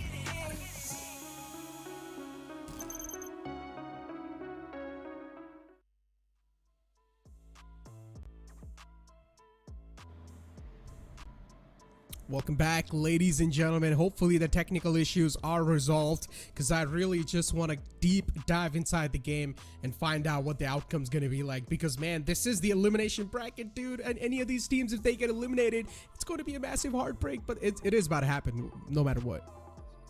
Yeah, absolutely. I think not just heartbreak, right? Given the fact that we're still very much only halfway across the year, this is the end of the journey for a lot of these Valorant pros if they're not able to continue their run into Ascension. And Ascension itself is a far, far objective right now. It's just about staying alive, about giving themselves another chance and keeping themselves alive in this tournament and giving their very best. And we'll have to see who's able to pull it through. Seems like the technical issues are sorted. We've got the fist bumps coming out as the players get their focus back on, get ready to get back into game, and hopefully we'll do just that in a moment. But as we get back into game, Necro, we were talking about those players, about how they're able to pull it through. We're back towards that buy round, and once again, Reckoning gonna start with that C default, and it looks like True Rippers have got the same idea that we discussed in the first place. They've got the breach holding the stun, looking to take that rubble. One round has been reversed. The scoreline was 10-6. Oh. So I guess that round in itself, something happened there, which we got no clue. So I think we'll be able to find that out later on in the future. But that one round has been reversed, and even those technical timeouts, we all know it can prove out to be a massive momentum breaker. So let's see if that has affected Reckoning Esports or not, considering one round's being cut away from their account. So that should definitely be a massive sting to the heart. Either way, once again, back towards that buy round. Are you on the judge, interestingly enough, holding that close B, allowing the breach to play that fast rotation? But it seems like rather than keep the rubble control, they fake the rubble control, and they want True Rippers to show themselves around the map. So while True Rippers took that initial C control, they're back towards the A now, clearing it out the rubble. And this gives... Reckoning clearing out the rubble, and this gives True Rippers enough information, Necro, here to make those rotations happen. But still, man, just one person on stairs, one person on A side, not enough to hold it through. So you can see that Breach's life is effectively a marathon. Run here, run there, run everywhere. Oh, argue with the judge, though, is making things a little difficult. And now finally, Trist able to get one. A good trade from the side of Trist, but you can also call it a bait. But completely works out inside a game, inside a tournament. Flabin's going to be able to get the plant down too, but he's not really got a lot of HP left over. So that means Flabin, at this point in time, he should be the sacrificial lamb for his teammates to get a secure trade done. Trist, once again, going to stay outside the site.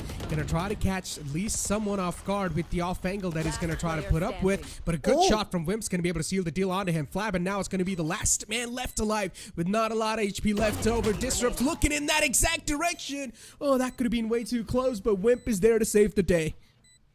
Wimp has been sharp today with his aim. Continuously leading the charge on those retakes all the way back to that one round where he almost hit the Sheriff 2-tap on two players, and they were able to get the round through. Now on this round, ensuring that it wasn't an absolute disaster, and the post plan for Reckoning did not work out. With Reckoning just getting their first buy in that last round, once again, their economy in shambles. They should be able to afford a couple of Vandals courtesy of the Light Shield strat, but I'll have to see how it works out. I am surprised though, like, I don't see more of the True Rippers players picking up Phantoms. Judges, sure, makes sense, but when you know a team like Reckoning loves to run that Light Shield strat, you gotta stop becoming Phantom players. Yeah. Look at the amount of ultimates True Rippers have. They've got Seekers from the Shadows, Rolling Thunder. It's like a free site take. The retake is going to be a piece of cake for them if they just pour every single ultimate left over on the books. And look at Argue on the other side of this door. He's just waiting for the opponents to break it. And as soon as he's going to hear that, they're probably going to decide to flood in. And as I said, this ultimate's used with the perfect timing. A good read from True Rippers. But even the opponents, Reckoning Esports, are trying their best to give a tough fight. But it's not going to be enough. Love the proactivity. True Rippers deciding that they don't want to wait around for Reckoning to make their move, take matters into their own hands, and boy oh boy does it pay off. That ultimate combo, the Rolling Thunder with the judge coming out towards the A-Link. It could have been disaster if all Reckoning did there was fake, but True Rippers with the perfect read. They understand that Reckoning so far, they've shown us that they like to burst, that they like to play towards that post plant, and using that read to make that proactive play, able to secure a round, and more importantly, perhaps Necro here, force an early timeout out of Reckoning's coach. Now, an early timeout means he only gets to make the adaptation now, and it's really up to Rabbit to make this timeout not count. Maybe predict what adaptation may come through and get True Rippers back on that train, the choo-choo comeback train, and get the fans hyped as well if they can. I mean, I'm just thinking about Reckoning Esports, and that round was reversed. I don't know what happened there, man. Yeah, I'm One curious. thing's for Like, sure. Maybe it was like a player disconnecting or something. Yeah, I don't know. Maybe, yeah, that's what it was. I think it was Argue. Yeah. Yeah, I think so. It was Argue. I just heard a voice whisper in my ears. But yeah, I think so. It was Argue that was disconnected. So I guess Necro fair doing play. his best Randy Orton impression here with voices whispering in his ear. Okay, listen. I don't know. Who you gonna RKO, bro? I hear a lot of those sounds, man. Okay.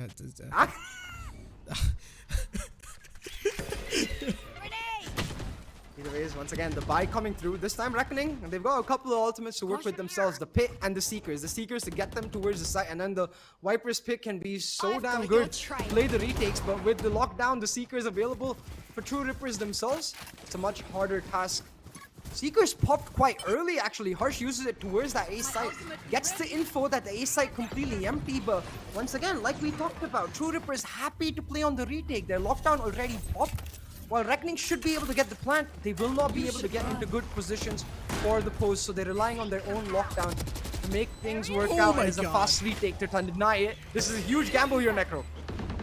Man drifted around the corner, somehow still alive, but the lockdown will be dealt with too at the last second. And then they place lockdown of their own. What's going on? Things have been flipped on their faces, and True Rippers, they're ripping apart anyone from Reckoning Esports. It's all down to Tristan. This man is playing on the lineups too, but the lineup might just be a little late as it's already done all the way half. And the lineup's gonna drop down. Okay, he's got it. It's okay. They've got a plenty amount of time. It's gonna be an easy cleanup for True Rippers once again. But yeah, that shit here, mate. Reckoning Esports, that's gonna sting, dude. I mean, I understand it is still a fair play, but considering that round being reversed, you know, I mean, if I was Reckoning, I would have cried. I mean, it's a brilliant play over there by Wimp. It's a huge gamble, don't get me wrong, but he trusted his instincts and just went for it. It comes down to that 1v1 duel between Flabin and Wimp, and while you can curse Flabin all you want for not winning it, like, you're never expecting the Killjoy to push through a lockdown and try to break it in Seeker. That's like a pure gamble in that moment. Wimp makes the right decision, and sharp with his aim, certainly sharp with his brain. Wimp's really feeling himself today. Oh, hey, look at the bright side, though. That Reckoning Esports, now they've got their hands on the Reckoning. So that should be a free tide take, right? Now, they've also used the Blade Storm. Look at Deadly 10 already sneaking up so deep, but he needs to look at the right direction, and he doesn't in time. And Disrupt is going to make sure that he's going to deal with his opponent. Did not even get a chance to place his last wish. On the other hand, Voya tried to make sure that he's going to catch someone off guard with that lurk. He did, actually, but the instant trade was on the board. So far, True Rippers have got things under control. True Rippers here. Playing it calm, playing it patient, but still, even though it's a 4v3, it's into that Viper's pit. It's into the poisonous, toxic area that the Viper controls for Flabin. A step too far, Disrupt shuts him down, and now no bodyguard for that Viper. Triss, he's gonna have to play this on his own. Gets a 1-for-1, but with him going down, that's the Viper's pit done. And just like that, True Rippers, not only do they pick up the round, they pick up the lead. Man, Necro, Reckoning threw everything they had into that round, and I don't mean like in terms of ultimates, I mean in terms of strategy. The protocols coming in place where when they understand the enemy is playing for the retake, Deadly, he tried to take more space. That did not work out. Voya tried to make the flank happen so he could catch someone out. That did not work out. And at that point, they're like, okay, what can we do? And I'm sure that's playing in their minds right now. Guys, what the hell? What can we do? Well, cards revealed, man. And now Reckoning Esports, it seems like at least that they have fallen on top of their faces, and the opponent has taken the lead away too. This is a desperate time for Reckoning Esports. And one thing is for sure, this matchup, man, is going to be so exhausting for the players of Reckoning. But so far, once again, True Ripper is able to take the heat against the players of Reckoning. Once again, they've lost out on the man number. Reckoning Esports really just struggling to keep the man advantage in their hands, and they've also got the spike controller right off the bat. So yeah, that is stars being aligned at its prime.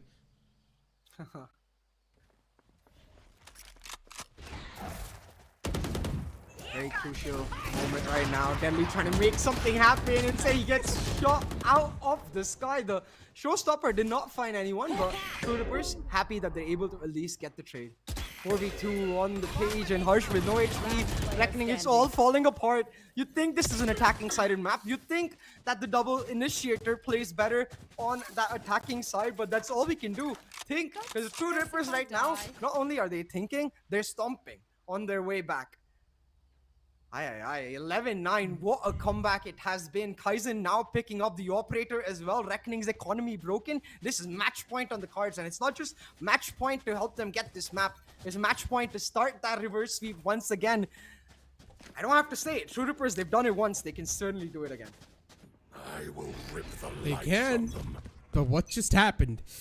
Okay, well, True Rippers, the one thing is for sure that it seems like they have managed to find the cure, and the cure is resistance and aggression. Yep. And Reckoning Esports being forced to think quickly. Now, as they have got broken buys in their hands, and they know how important this round is going to be, because if they lose this, that means the map point is in the hands of the opponents. And as I said, this match is definitely going to be an exhausting one for Reckoning Esports, especially because of that technical pause. So yeah, Reckoning Esports, they were almost about to taste the victory with 2-0, but then it's being stolen away from them. As True Rippers, so far, they've managed to get the momentum gathered up in their hands and a good shot to open things off. Once again, True Rippers getting that initial pick. It puts them in such a comfortable spot because now that they've got that Viper, they know that they can hold down the fort. Very hard to take the C, so Reckoning, they stick to the control they've got. Trying to force this ace side. And the Trailblazer helps them get a 1-for-1, but that's all she wrote. Disrupt able to shut Boyar down, and with the spike carrier being revealed as well. It's Harsh left with a dream and 2 HP. Not much he's going to be able to do here, but at least he'll get his ulti through for the next round. Hey, imagine all one taps. I'm down for that. Why not? But I lose my mind. oh, he did actually get one though. Almost. Oh, he did actually get one though. But yeah, I mean, True Rippers. 12 rounds on the board, ladies and gentlemen. Really tough to say what's going to happen here. Look, a comeback is possible. They don't need a lot of rounds. They only need 3 rounds if my maths is correct. Yes, it is. So only 3 rounds are needed. So Reckoning Esports, this is doable. All they need is some motivation. Please, someone give them the YouTube videos. You need the Shellaboof. Let's do it. I mean, it's the same thing, no? Yeah. We're talking about the same thing. We just saw the Rolling Thunder, the lockdown used for the retake. It's back once again for True Rippers here. Reckoning, they've got their own to play with, and it seems like they've just made up their mind. They want to hit this ace side. They want to play that post plan, but the setup from True Rippers, almost expecting this. Raise Omen already on the flank, the lockdown to play that retake, and Reckoning now in a very difficult spot. The lockdown for lockdown will make sure that they at least get to that post plants, but it's really all about the flank here. What can this Raze and this Omen pull off? And Kaizen pull off something miraculous. Oh my god, Kaizen! He shifted back inside that radius just at the last moment, so he got detained. This can be a saving grace for the side of Reckoning Esports, but no, you don't even have the man advantage left over, and True Rippers once again. It's a wave that's against the players of Reckoning, and True Rippers, they get this map of Lotus in their belt, underneath their belt. But yeah, that technical timeout for Reckoning Esports is gonna sting so much, but it's okay. Now it's time to get your mental reset and prepare for the upcoming map. Lotus was a great map, it was a close map, but at the end of the day, it's time for us to push to a short break, and we'll be right back. For my wings, I need my eggs. This life is real, can't play pretend. Came off the bench, I get it in.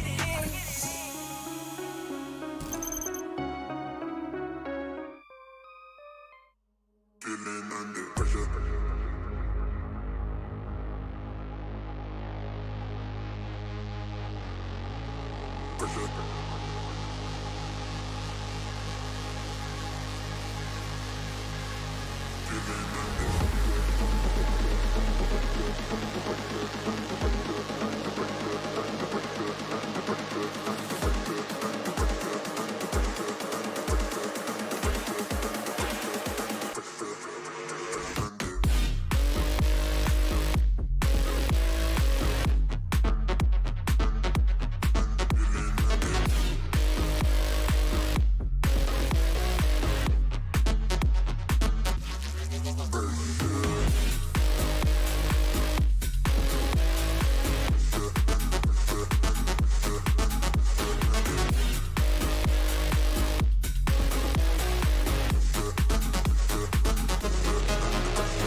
Time as elimination is on the stake over here. One team will continue in VCSA, the other one will be sent home, and we are heading into the last final map between Reckoning Esports and True Rippers.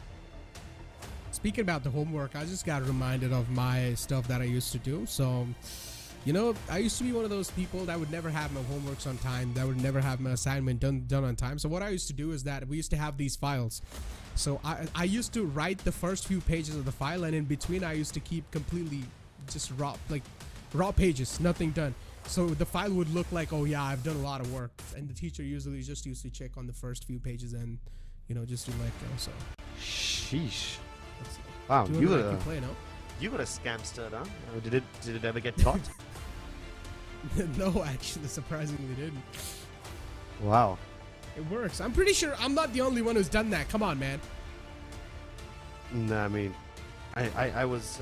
Maybe you haven't. Maybe you were like. Yeah, I wasn't a cheater, you know. So yeah. Anyway, what do you mean, man? Hello?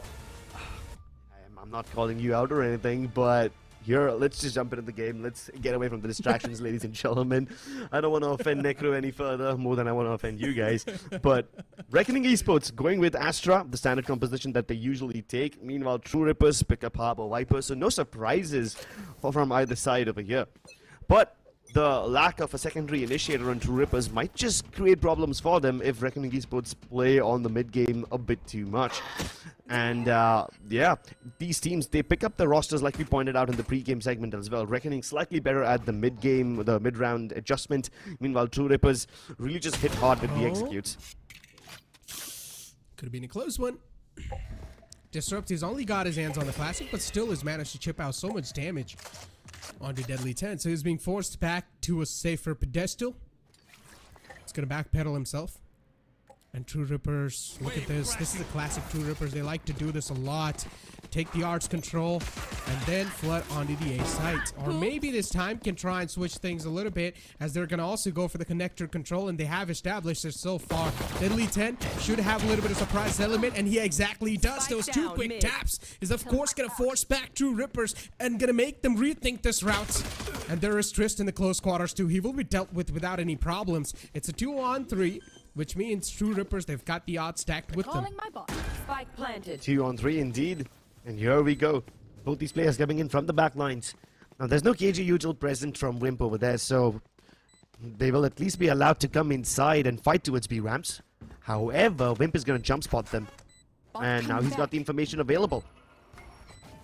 Stars placed just to make sure they don't get peeked from the right-hand side of back halls. And let's see how long they can stick it. Poison Cloud thrown in, but Voya gets shot down completely, and just like that, True Rippers, well, we always praise their post plants in Lotus, and they are still quite good in Pearl as well. Nicely done. I mean, now they're going to be on an anti-eco, but as I said, these anti-eco, man, they've really been deadly, or at least proven out to be quite deadly. So you can never just, you know, take it lightly and let the flow follow it. You always got to have things under control. You got to be sane in these rounds too. You got to know where exactly you're going versus what step you're going to be taking. As all the players once again slowly and steadily walking out. with the help of the wall, they will also manage to get a little bit of more control inside over here, and Deadly 10 being forced to dash back.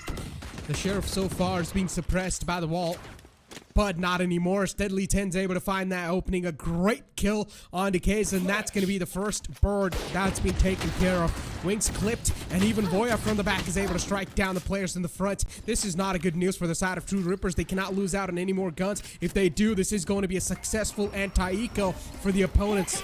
So Reckoning Esports so far able to land all the shots, but at the shorty in the close once again, will be able to strike Techno down. Not around the players of True Rippers really wanted to have. Definitely not. Maybe Aryu can recover this to some extent, but planting will still be difficult. Uh-oh. He's in dangerous waters now. And he is the man who controls waters. There's no escape avenue now. He's trapped in here. I'm surprised he doesn't get pushed while he's reloading. But none of them want to face him. None of them want to give him the opportunity. Voya dealt with. Vandal out of the hands. That was the only guy who had a gun. And he's isolating these fights one by one, but finally Trist comes in to save the day. Reckoning Esports gets so many frag on the back of those flashes. You first had Trist tossing them over the walls from B-Link on towards the pillar so that Voya could peek. If that's not enough, then Harsh can flash for himself and treat himself like a duelist in order to get all those frags required. Great adjustments from Reckoning Esports as they fight on the back of their utility. Right there. I told you, man, these anti-ecos, they've been deadly than ever before. And yeah, it's really crazy how in Split 2, in the playoffs especially, how teams are actually even having hopes of winning these anti-eco rounds. Because I clearly still remember in Split 1, the chances of a team winning anti-eco were next to none. And now in Split 2, you always got to worry about the things that's going to happen in front of you. Good fragment, the placement and the timing is going to be perfect. So at least he was able to successfully get a trade in the hand. And now Flavin is here to deny that Vandal in the hands of the opponents. If True Rippers are somehow able to get the control of the Vandal, then problem will be rising. But not anymore, I guess. Quite a good try from True Rippers. They recognize they don't have the weaponry to fight at range, so they decide to close the distance by pushing in towards double door. They send one high tide in so that they don't have to fight at range towards the guy who's holding the bottom of ramp, and instead just push straight in towards Trist. And yeah, sure, he gets one kill and dies later on, but he's able to get one frag posthumously by burning one with his fragment. Great follow-up from the rest of Reckoning Esports as well, as they prevent any leaks. 3 suppressed. Oh, that's a lot of info. Yeah. All 4 players, man. Stacked at the same time. There's an entire Kasia util dump outside B2. Good contact, or at least good connection, and the visual info. Now that's going to be secured. You do see an instant rotation being pulled in too from the side of Reckoning Esports to the B site. So the rotation is going to be quite quick this time. And yeah, True Rippers, they're going to be met with resistance. So much resistance. There's so much util in the way. As soon as True Rippers try to enter, Reckoning pop the Nebulas, they pop the Nanoswarms, and they push them back. They knew for a fact that True Rippers will try to flash ahead of those Nebulas and try to fight. So now they deal with the 2 people who are capable of doing so. Both Kazin and Techno taken off. Wimp can't even have a fallback avenue because Deadly surrounding them. And these 2 players, they're trapped. Aryu basically boxed in. He can feel the coffin pressuring him already. And it finally ensnares him, burying 6 feet under. Reckoning Esports take a decisive lead, and just like that, they have broken the money of True Rippers. Reckoning Esports looked pissed. And indeed you should, considering what happened on the last map. It seems like they were almost about to taste the victory, but it was stolen away from them at the last couple of moments. So yeah, Reckoning Esports being pissed off right now. They really are looking to take the fight against the players of True Rippers and firing on all the cylinders. But for True Rippers, they've got their hands on the Reckoning.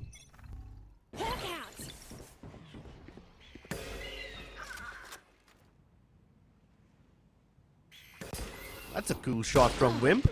Oh, another one from Kazin. What is it with True Rippers? Like, every time they're on an eco, they start hitting these nutty shots and they start getting all these kills. Wimp gets one towards Art, then Kazin pulls one out of the hat from B Long. And just like that, they've got the advantage that they need. They've got the ultimates too. Wimp recovers the Vandal, and now this might just be a round that True Rippers can convert. They're both ready to dive out of this toxin screen, and Kaizen jump peeks across. Harsh can't do anything.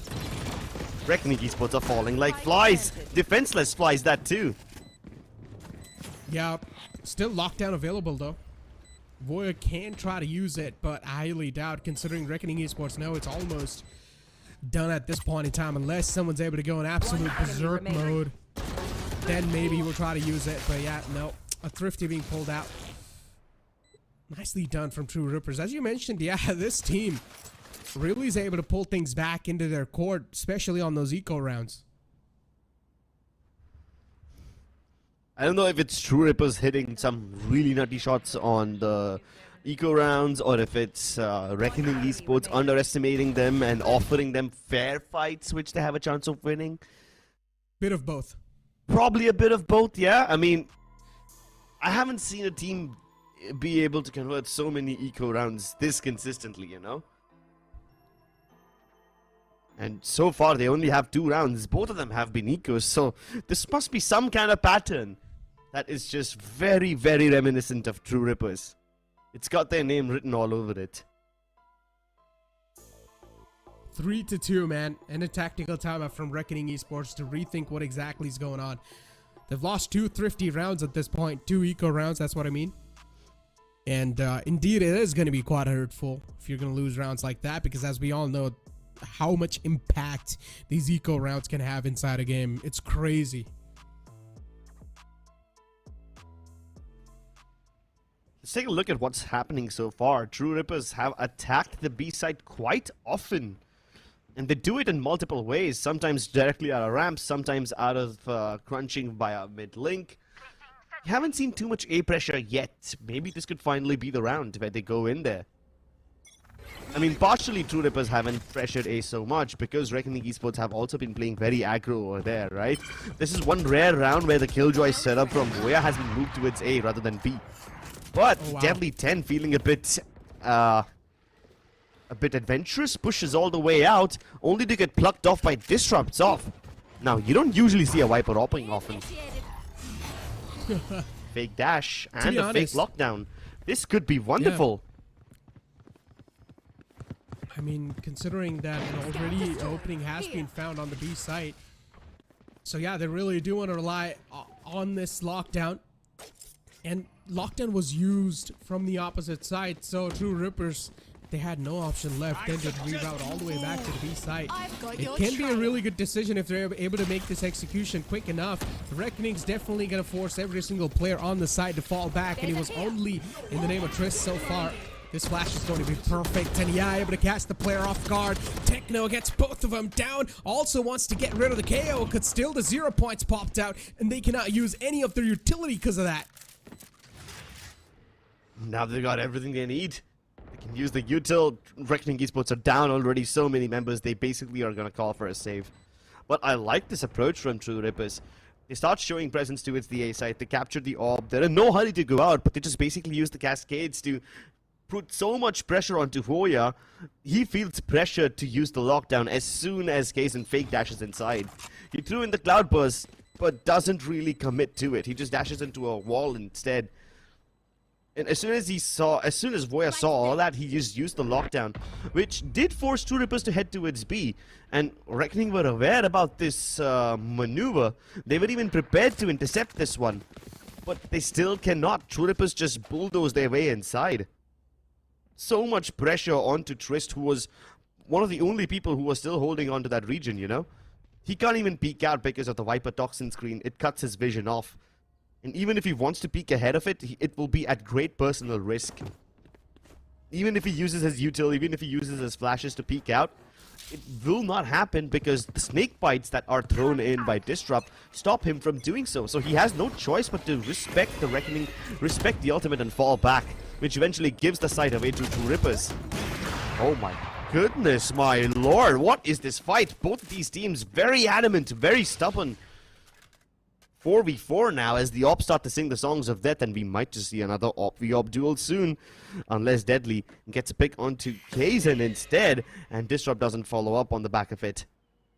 Flash is thrown in by Harsh just to confirm whether True Rippers have fallen back or not, and it confirms their presence over here. They're still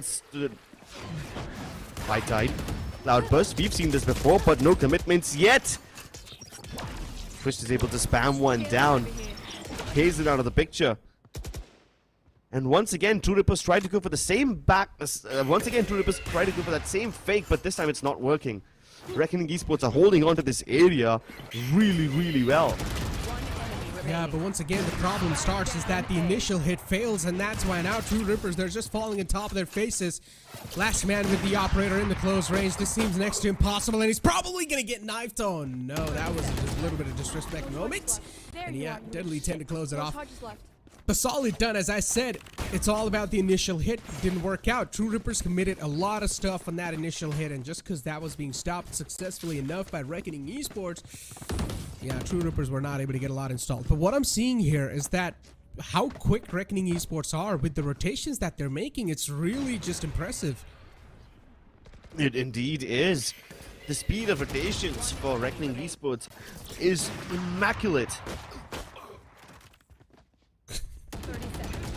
And I didn't think I'd get to see a knife attempt this early in the game, but hey, like I said, this has to be some of the most entertaining matchups. Both these teams. The value that they provide to the viewers, it's nuts.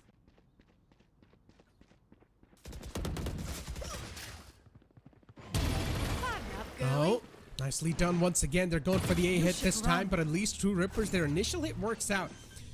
And they're left with a 4-on-4 situation to deal with. Deadly 10 with an off angle on top of the box on the arts.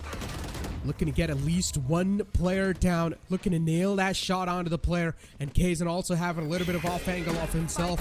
He's pushing all the way in the back lines, and he's found a good flank from the secret. Shuts both of them down, and now out of nowhere, the odds are sticked with the player True Rippers. Here. And I mean, what can they even do? Reckoning have been saving since quite a few rounds now. It really does feel like Reckoning Esports are playing the Save Simulator 2023. He's deadly over here. He's playing some dangerous games. Still wants to challenge the fight. Still wants to make sure that True Rippers don't save too many weapons, but ends up losing an AWP in the process. So yeah, this map doesn't really map out for me. At least Voya is able to keep his Vandal alive. Will he get to see it though? They're kind of hunting him down here, and he lives to tell the tale. You win some, you lose some. But for now, True Rippers, every time they get into these post-spawn situations, I'm just so baffled at how good they are. I mean, they lost quite a lot of players in the process, you know? But then comes Kazan. He's able to find an opening. Multiple, actually. He's able to sneak through and just completely destroy the retake before it even begins from Reckoning Esports. 4-4 is the scoreline so far. Flabin with the Cosmic Divide, Hirsch with the Seekers. Some valuable assets that they have got available. And as you can see, Reckoning Esports as well. Once again, they are sort of should have an idea incoming that there is a probability of a B hit coming in, and yeah, that's what's probably going to happen. You can see True Rippers just stopping in their tracks, and this Hawk is just going to confirm that. The guiding lights confirm the entire presence, and now the Seekers as well from the side of Reckoning Esports are going to be out to cause a little bit more distraction. Reckoning Esports so far, they have managed to scoop one under the rug, but the site control is not taken just yet by True Rippers. And I don't think it will be possible for them to take it either. Reckoning Esports are just popping in and out of this high tide. They're playing them like a fiddle. Smoke denials are useless for True Rippers because Reckoning just respect them zero. They do not care about these smokes at all. They use them like barriers that they can just pop in and out of. Finally, the Viper Spit will be respected. But I'm pretty sure that the moment they tap this spike, Reckoning Esports will flood into that toxin screen. They're already cutting off the escape avenues. And they now know that Aryu is on the other side of the screen. Wow. He will be isolated from his teammate, and they both get sprayed down. Really interesting stuff, but yeah, tactical timeout. This is needed. That's for sure. True Rippers. I mean, yeah, once they were able to get their hands on the A side, they were able to successfully do that too. But still, both of the hits, if you speak about it, Reckoning Esports have managed to counter those. So there is a possibility in the future rounds too that Reckoning Esports should probably be able to counter those pushes too. So this tactical timeout is definitely needed to probably reroute and rethink on how exactly Reckoning Esports' rotations are working. Now for Reckoning Esports' entire retake to fail is one thing they need to do is cut off the rotation of Reckoning Esports, and how they can do is send one man on the lurk. Yep, that's definitely true. Sending one man on the lurk can be the solution to a lot of these problems.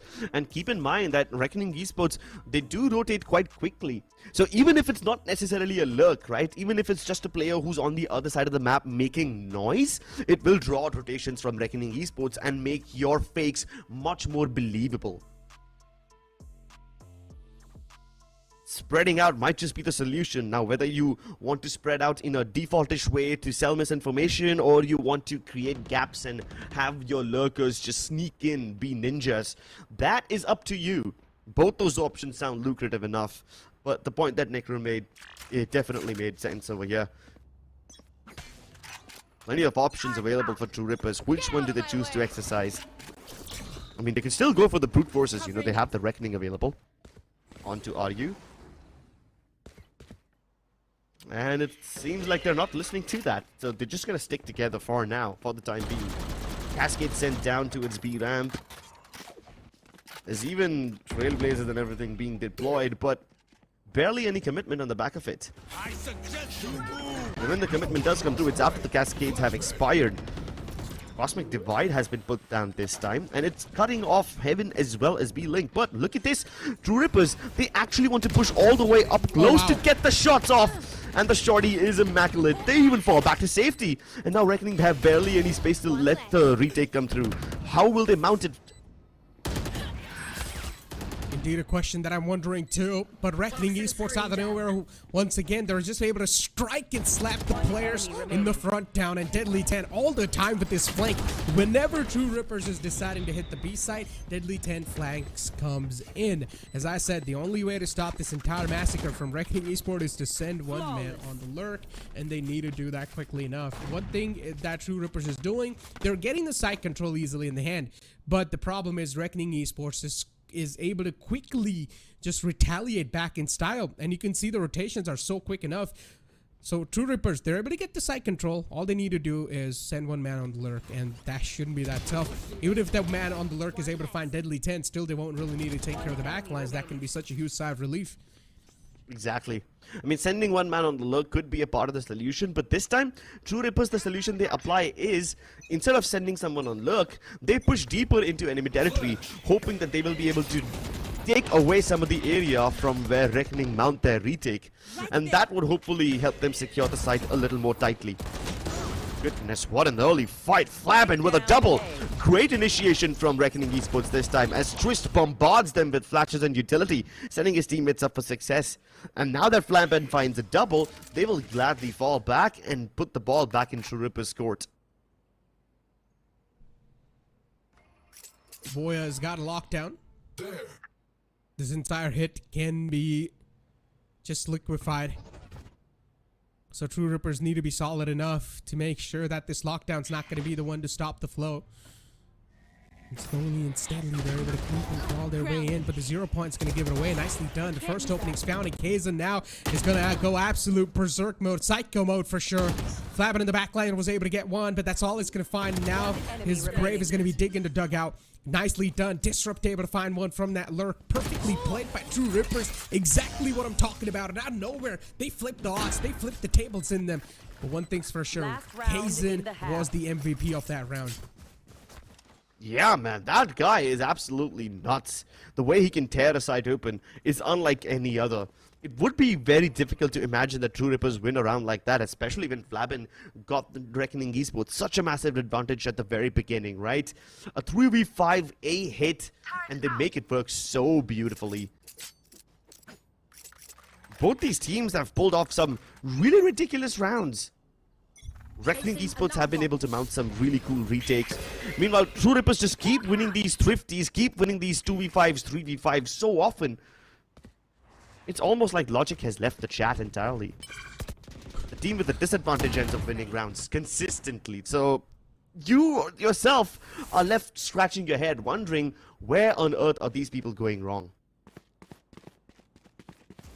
Told you, man, since the start, this game has just been... I mean, weird wouldn't be the right word to say, but... yeah, it's just really been tough to recognize the patterns. Yeah, that's true. But true rippers, at least inside this round, though, as they try to go towards the B site. But because of that early guiding light, it gave their presence away. So now they've decided to reroute, and they use the exact strategy. They've sent one man on the lurk, and Wimp might just get caught because there's a player in the front out of that double doors area. They've got the A site controlled so far.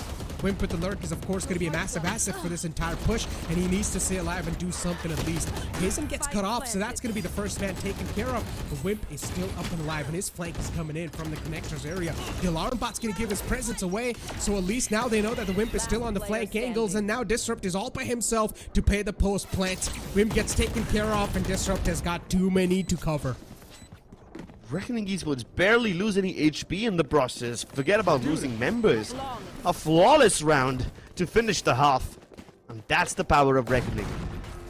They just bob and weave in and out of the smokes that True Rippers put up. They even use their own lockdown just to make things a little more difficult. And as True Rippers are trying to escape away from the site after getting that plant down, Reckoning Esports catch them with their pants down. I mean, True Rippers in the past 2 rounds, they finally did what I wanted them to do. They sent the man on the lurk, especially Disrupt. One of those round 2, he had the key placement with the lurk 2. He was able to find one, and pretty much True Rippers were able to win that. Then later on in the upcoming rounds, Wimp did the same thing too. But unfortunately for Wimp, the alarm bot was placed so deep inside connector. And honestly, you cannot even blame him. It's so tough to expect alarm bot over there, man. I don't exactly know what type of setup that was, but definitely if that worked out, so I guess it's a 200 IQ setup. Ladies and gentlemen, we're gonna have this Philips one plate giveaway that's going on. You guys all probably know, but once again, we are letting you guys know how important this is. It's free to win, man, so we might as well just go and scan that. But for now, we're gonna take a short break because we need to catch a breather and also get hydrated. You guys do the same. Can't feel my wings, I need my hands. This life is real, can't play pretend. Came off the bench, I get it in.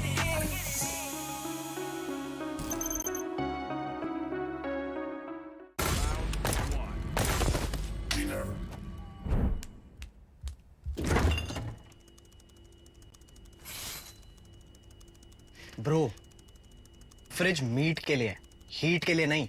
Bro, this graphics card is making my frames drop. Come with me if you want a game. The all-new Omen 16 with advanced Tempest cooling technology, now with 5 heat pipes and 4 thermal outlets. The Omen 16 with 12th Gen Intel Core i7 processor to make you forget your frame drops. Now that's cool. Game on with Tempest cooling.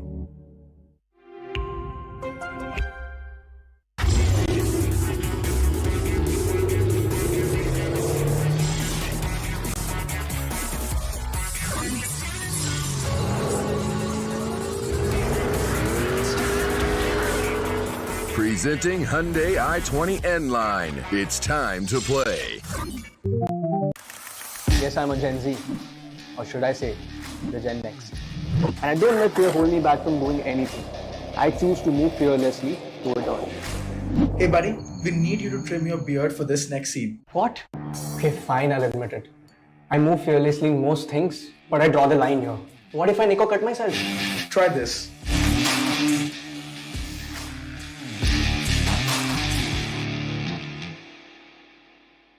Phillips. Can't feel my wings, I need my hands. This life is real, can't play pretend. Came off the bench, I get it in.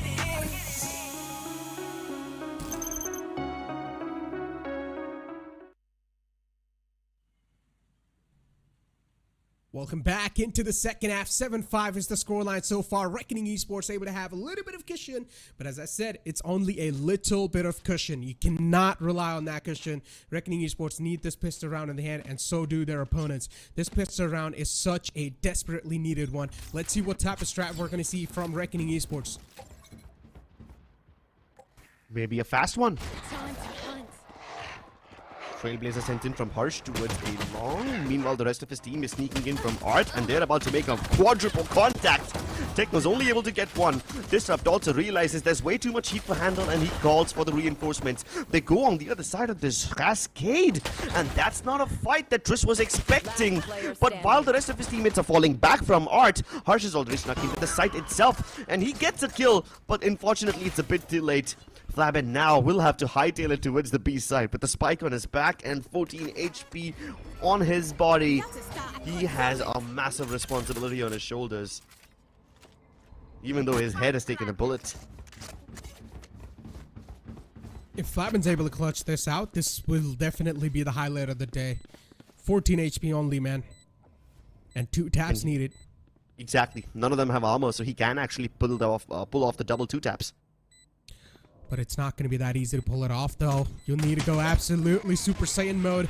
And this time he's going to be denied and beat to pieces with the finisher. True Rippers. Great adjustments from them. I mean, yeah, it does help that they were preemptively stacked towards the A side, but the setup was not in place to intercept a full-blown Art commitment. That adjustment that True Rippers made was very in the moment.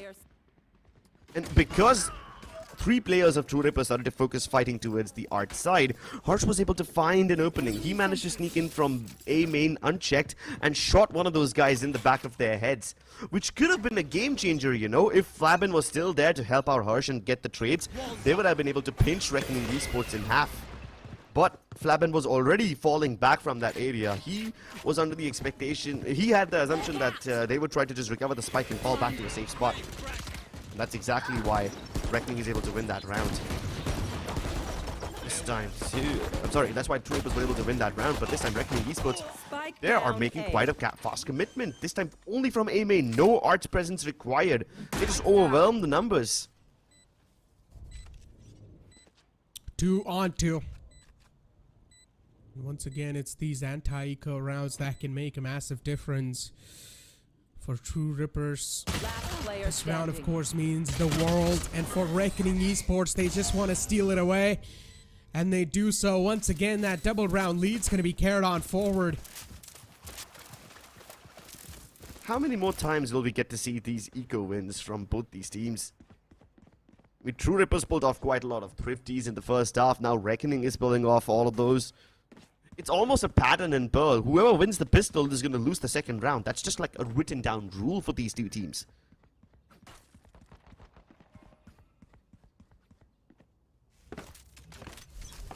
Speaking of that, and yeah, now that True Rippers are being forced on an eco, this is definitely stars align type of moment for the opponents.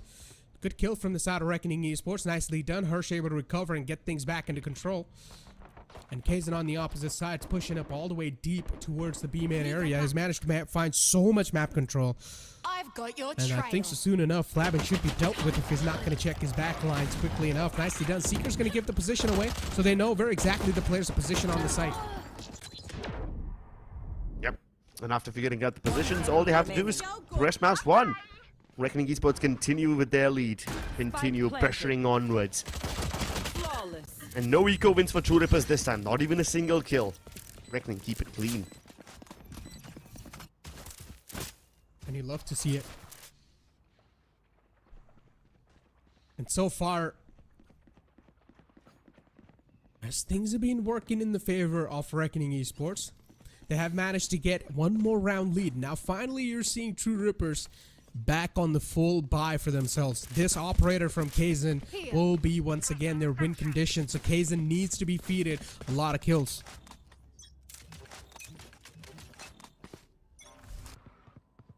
Let's hope he doesn't miss any of these. It's quite a hefty investment. After losing the pistol, one would have assumed that Kazan would have had this op available in round 3 itself, but no, he has to wait till now.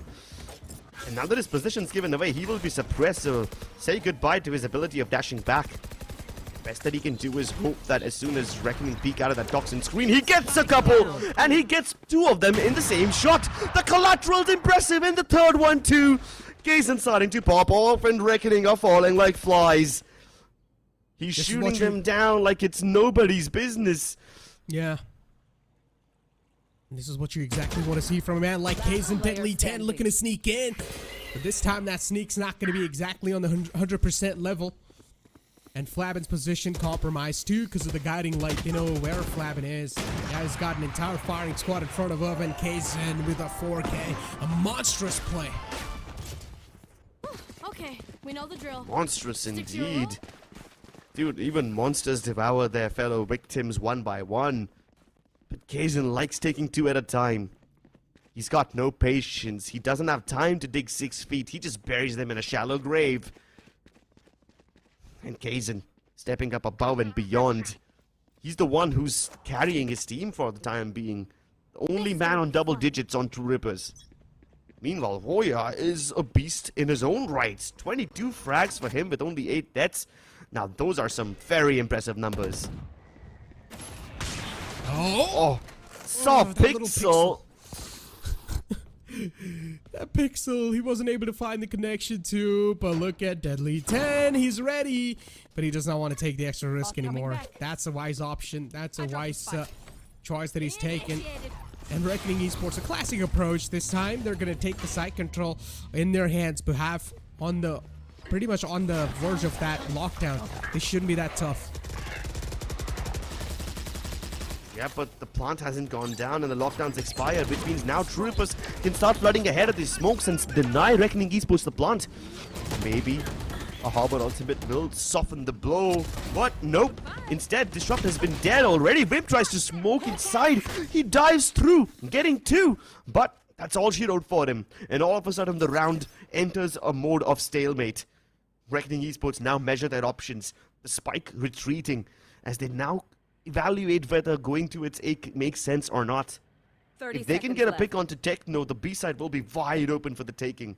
But they will have to double swing him. He's got the more advantageous angle, and Techno can devour them both. No escape. But still, the demon is there on the other side of the door, looking to put the cherry on top. And you can't just count him out yet. 10 seconds left. Voya, he's sensing the players in front of him. And that first glimmer should be more than enough for him to devour his prey. And Techno is looking at the wrong direction. And Voya having the crosshair placement advantage. 1 on 2, doable. Not a lot of HP, but the time runs out. And this is where Reckoning Esports, they'd lose it.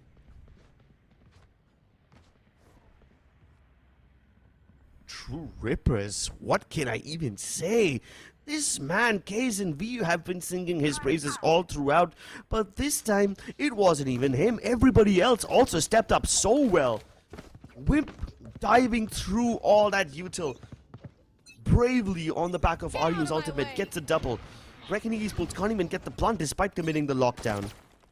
Well, I'm starting to get nervous. Kaizen's up close. Voya challenges him. And both these players, the 2 juggernauts of their teams, facing each other. Dealing with the deadly people. Deadly with the fake dash, though. I wonder if that will draw in some rotations from True Rippers. For the time being, they can go back to their defaults. They have the man advantage, and they don't need to make any moves now.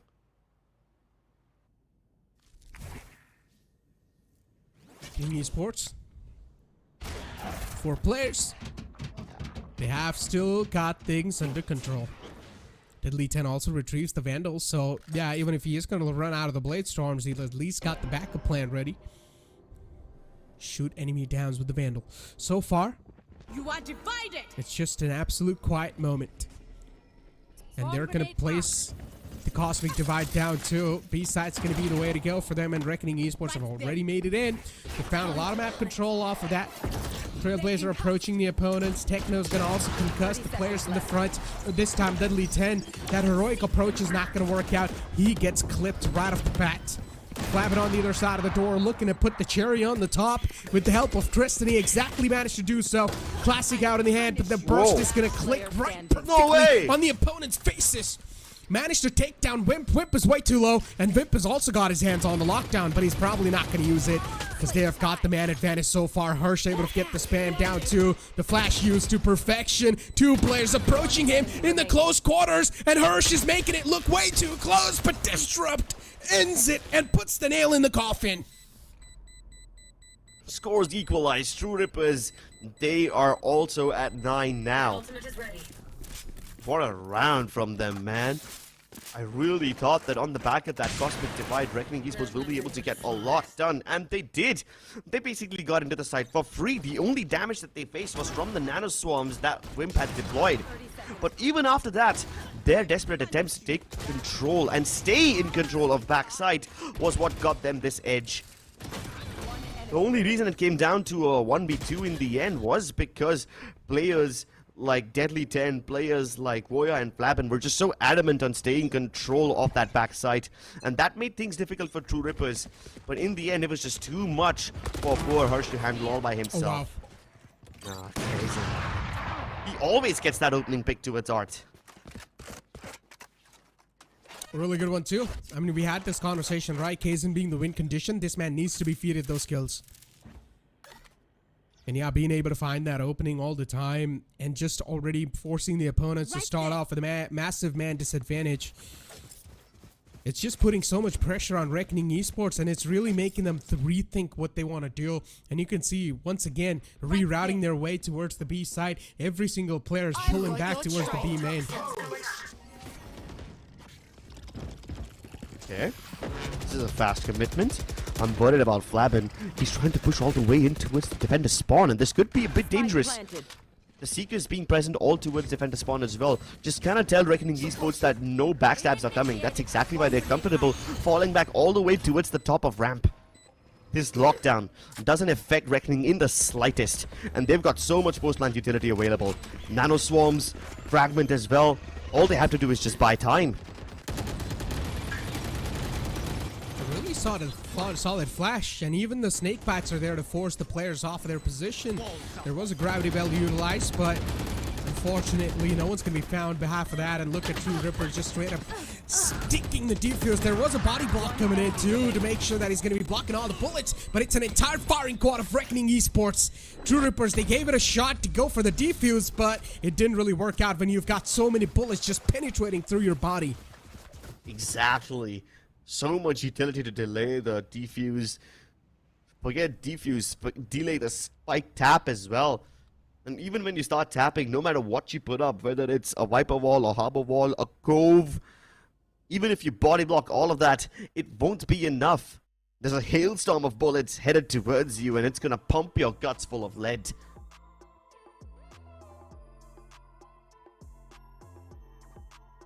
Tactical timeout once again. And it's from True Rippers. Reckoning Esports, they've managed to get themselves to double digits, so this can be a little bit of sigh of relief, but not a lot. Still, it's time for them to keep the game faces on and think for the future once again. And their coach seems quite, he seems quite passionate to tell them what exactly to do in the upcoming rounds. Yeah, one thing that Reckoning Esports are comfortable doing is that they know when to overcommit, when to fall back, when to stay in the side itself. And this time, almost the entirety of Reckoning Esports just decided to fall back because they were aware that Wimp passed that lockdown. As soon as the lockdown is placed, they would be trapped. So they planted also in the open, knowing fully well that their post-plant setups relies on having top ramp control rather than having the back halls control like last time. So that's the win condition for Reckoning Esports over here. Not just the op in the hands of Deadly 10, but also figuring out which area to hold in post-plant and continuing to stick to that area like one stubborn bull is what makes them very, very difficult to deal with. Oh my god. It's these pixel shots that really Kazan's not able to hit. And as soon as the first shot missed, yeah, well, your life is going to get compromised with and dealt with. Reckoning Esports, once again, a free flow on the B side without any type of struggles. But there is an ultimate available in the hands of Disrupt. But the problem is that True Rippers will need to make this count. Will need to make this round count. One dead. Oh my goodness, Techno's making it count. Double peek about to come through for Harsh, and he's able to spray them both. What an adjustment! He almost was on the verge of an ace before Voya steals it away.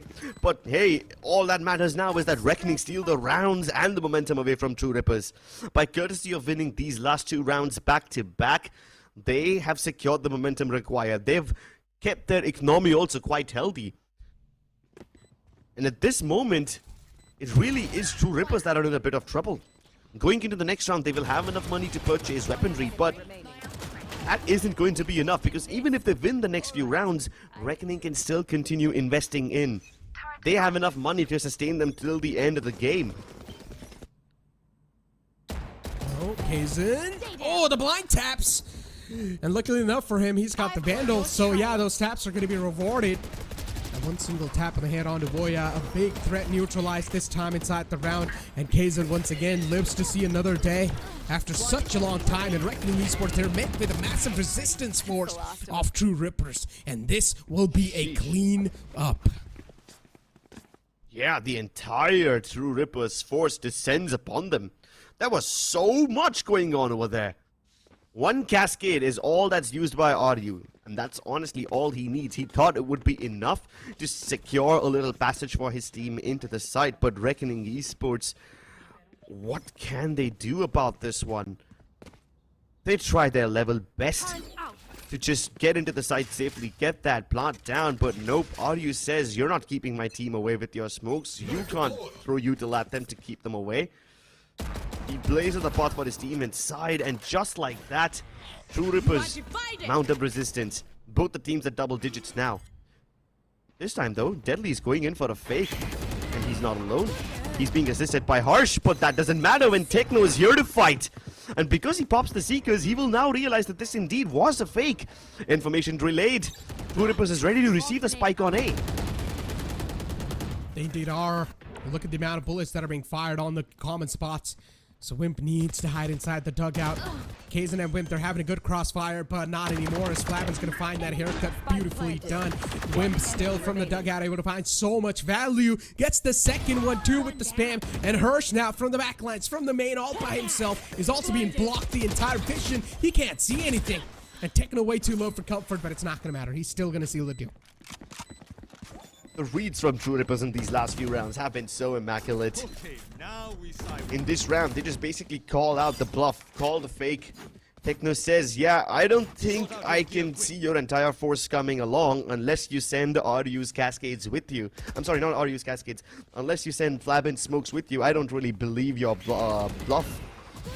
All they really were doing was just creep up on that toxin screen, cover the distance, and hope to sell the fake. And because there's no smokes committed, they know exactly what's happening. Techno pops the Seekers, and then Wimp says, you are not going to be allowed to escape after you get that plant down.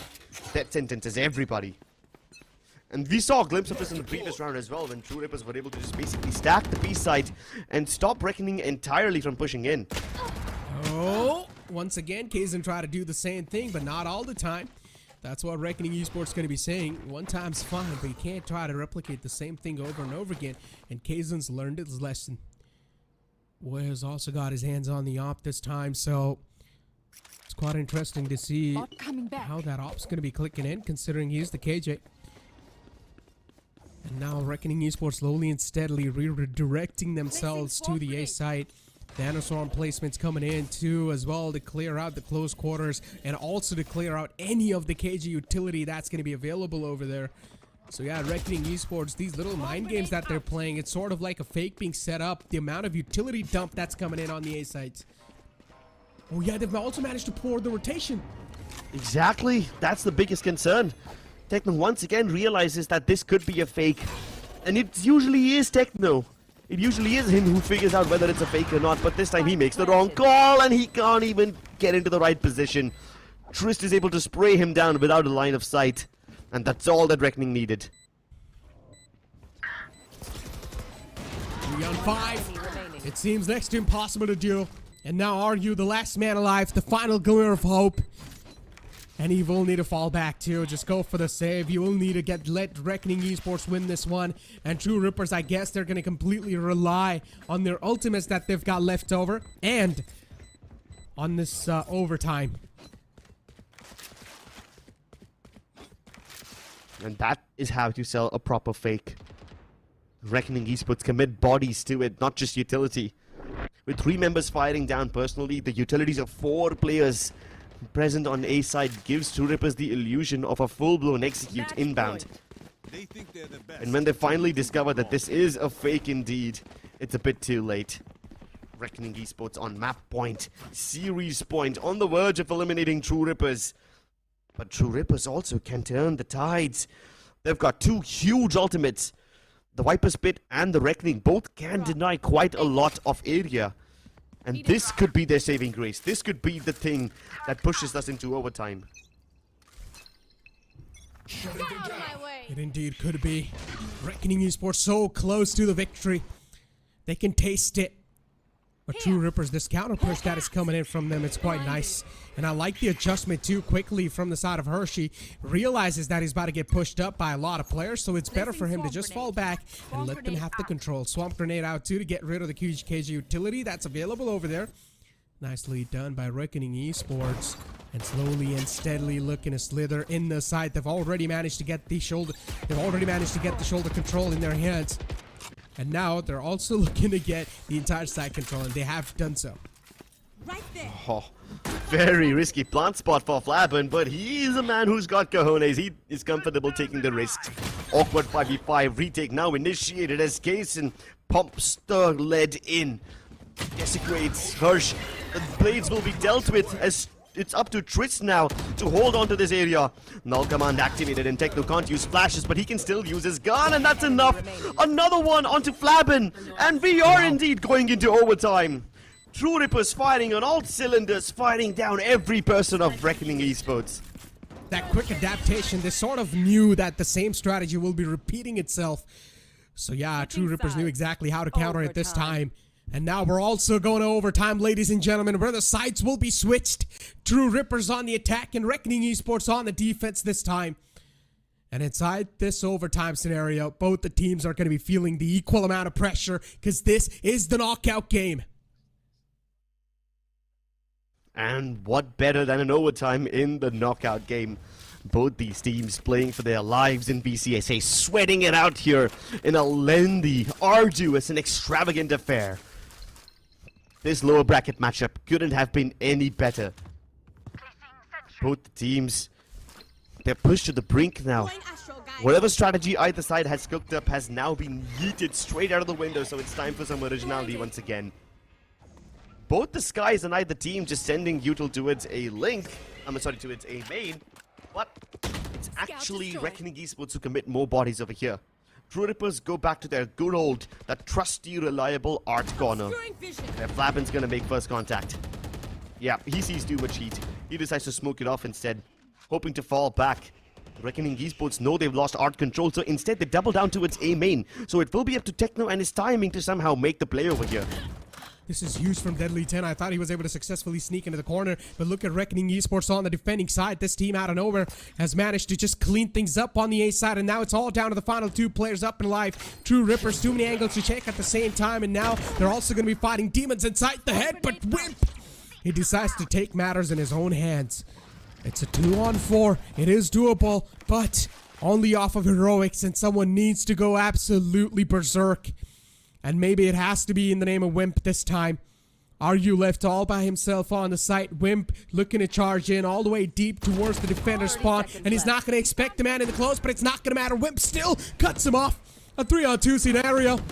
And now Wimp once again with only 70 HP left over. The amount of pressure this man's got left over on himself, it's crazy. Are you still able to stay alive and dug out?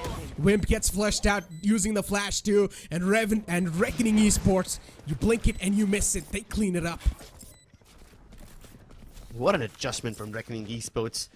As soon as Flabben hears all those people charging down towards him, he instructs Deadly as well as the Sky to take A main control, and just like that, True Rippers were destined to die. The moment this flood into the site, they were crunched from both Flower, Dugout as well as A main, from all three of those areas. But regardless of the number of people that True Rippers lost early on, I like how Wimp decided to take matters into his own hands, pushing all the way into its defender spawn to alleviate a little bit of that pressure. And then he even started playing on the back of that harbor utility, you know? He was standing on the edge of high tide, just hoping somebody would walk past. And he positioned himself appropriately so that he doesn't even get spammed through. But despite all that he was able to do, all that he was trying to put together, the puzzle had too many pieces and he didn't have enough time to put them together. Tactical timeout. And this should be the final one too. So you gotta say anything that you've got on your chest right here, right now. This is your only chance to convey anything to your team. And look at True Ripper's coach. He's literally started praying at this point. You can see the amount of pressure that even coach is feeling. And this is what we like to see when the players are feeling their nerves, but they've got no other chance than to hold their nerves with the guns and hit their shots right on the faces of the opponents. Hope can be a dangerous thing, but you might just get to see its power now. Early 0 point. This is gonna land square towards heaven and instantly gets broken. No information available for Reckoning now. But Voya manages to get a nice cheeky angle. He might just surprise Wimp over here. The alarm bot hasn't been activated yet, so Wimp doesn't know that he's present over here. Meanwhile, Deadly is doing the most he can to attract as many True Rippers players' attention towards him. They just need to figure out where the AWP is. And hopefully not die in the process, because Kaizen can be quite lethal. Reckoning spreading out quite a lot. After showing presence towards B main, they now start to pinch A main as well. But the only person who can really make an impact over here has to be Voya. Alarmbot finally detected him, and he will fall back. That's his cue to join his teammates. And his teammates have already started to flood it in. Speak about the flooding in, and yeah, here we go. Site control is what's gonna matter. They've lost out on the man number that they wanted, but True Rippers still, they've got the full force up and alive, and they're firing with the entirety. And out of nowhere, that's going to be it. True Rippers, somehow, they're gonna take us to another OT. Overtime. Both these teams winning the defensive-sided rounds. Keeping the game very, very interesting. I like the attempt that Voya made over there. He was really hoping that Wimp would be the first person to just peek out a little more. As soon as Wimp would die, then he could start sneaking in and maybe go in for a backstab. Because without that backstab, the only thing that Revenant Esports could do is either exploit B main or A main, and that is quite vanilla. You need a little bit something extra to make these kind of rounds work in the overtime. Okay, this time Wimp gets detected by the 0 point, and he does it on purpose. Is he hoping to sell a fake? Well, doesn't matter if it is a fake or not. True Rippers are making their presence known towards A main, towards B link. And on the back of that, Poison Cloud, they even sneak up. The only person who could probably save this is going to be Deadly 10 now, because he's pushing all the way towards the top of B ramp now. And while he doesn't see anyone over here, Reckoning are so paranoid. True Rippers could be anywhere at this point. They indeed can. 3-on-4 scenario left over. This round, not just this round, man. Any single round is going to matter at this point. Every single step you take is going to matter. And Revenant Esports, they have unfortunately got the man disadvantage inside this scenario, but they neutralize it off of that one single play. But look at Techno, this flank this man has managed to secure. It's crazy, and a good flash too, but it's not going to suppress a man like Flabin. Once again, 2 players left over. True Rippers, they're trying to do something off of that wall. Deadly 10 with this flank, with this operator's gonna click in. A good shot on to Disrupt. And Disrupt this time's not gonna be able to disrupt that flow as Deadly 10 connects those shots, those crucial shots, and gets the win in this round. One more round to go. Reckoning Esports, they're so close to win it. True Rippers were so paranoid about a person being towards A main. That's exactly why Aryu used his high tide to cover both main as well as secret. Match point. And they were like, yeah, as long as we can get these 2 areas in check, we can go for the plant. Especially when Techno was going in for the flank. They really had no reason to worry, even though they lost a member to Flabin. 30 seconds left. And it was all on the assumption that A main would be secure. They used the high tide over there. And for the longest time, nobody pressured them, you know? Deadly took his sweet time to get into that area, get into that position. And because he was late, True Rippers assumed that it was safe, whereas it was quite the opposite of that case. A false sense of security leads them to their demise, and now Reckoning have the lead. Oh, this operator peeking over on top of your head.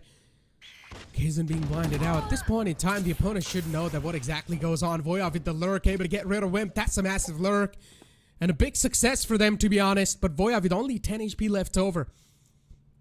Unfortunately for them, or unfortunately for the players of True Rippers, There is a Sky available. That means he will be healed up, so that's not really going to matter how much damage is caught. But Kazin with the operator. So far, this man has proven out to be a massive problem, and he's also whipping the shots. Those shots need to be hit. And he's also pulled out an operator in the close range once again, and he's not going to have any chance of doing anything because the blind is perfectly on the time. And now it's a 2-on-4 situation, ladies and gentlemen. Reckoning Esports so close to victory. And True Rippers, only a miracle can save them at this time, and a heroic stance. Let's see if it's going to be possible or not, as Reckoning Esports looking to steal this win away from a contender that have been proving themselves from such a long time, not just in Split 1, even inside the Split 2, and this flank from Flabin should be everything. No, Disrupt, hold on, and he's got the Viper's pick now. This really just turns the tides. True Rippers can actually start to defuse now. Harsh, desperate enough to dive inside, gets the Viper's pick down, but Soryu clutches it out. Do they have enough time? I think they do. I think we're going to get another overtime. We are not done here. Reckoning Esports had everything going for them. The early pick that Voya got, that was everything they required. Killjoy setup down, and that gets rid of so much trouble that they have to face. Plus, even the AWP that Kazin was holding on to, it was just supreme. He was able to deal with everything that True Rippers were throwing at them. Dude, we had this conversation about how resilient True Rippers can be. They just don't like to give up. They like to fight till the end. And once again, they prove out how much they have got into them. A tactical timeout from Reckoning Esports. Everything the coach has to say should be said right here, right now. I know, right? I mean, it felt like Reckoning were somewhat destined to win that fight. 2v4, dude. Kazin. I know, right? They killed Kazin, they killed Wimp. They had the man advantage. They planted in the open. They even got the third pick. And then RU just steps up massively.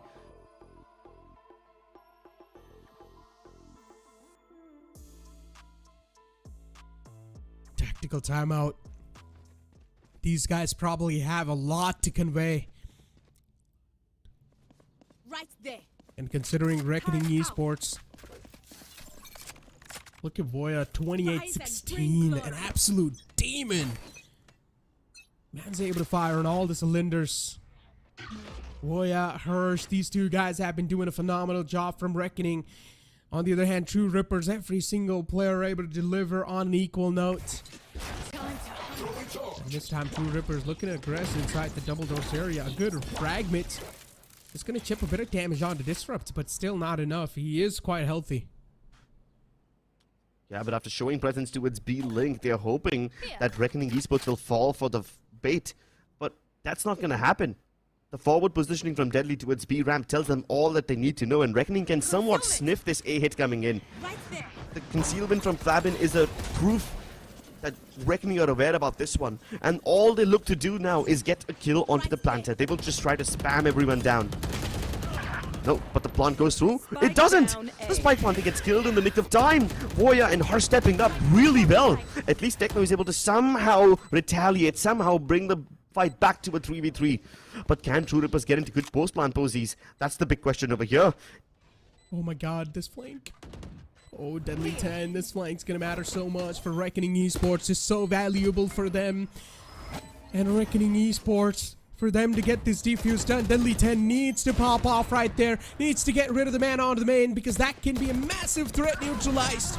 And look at True Ripper straight up just jumping in and flapping, gets both of them down with the shorty. Now it's all down to Wimp, and Wimp will be dealt with too. Reckoning Esports, especially Flab, and a monstrous play in the end. Switching sides. And what a bait setup for Reckoning Esports. They tap the spike. They know for a fact that True Rippers have faulted the plant.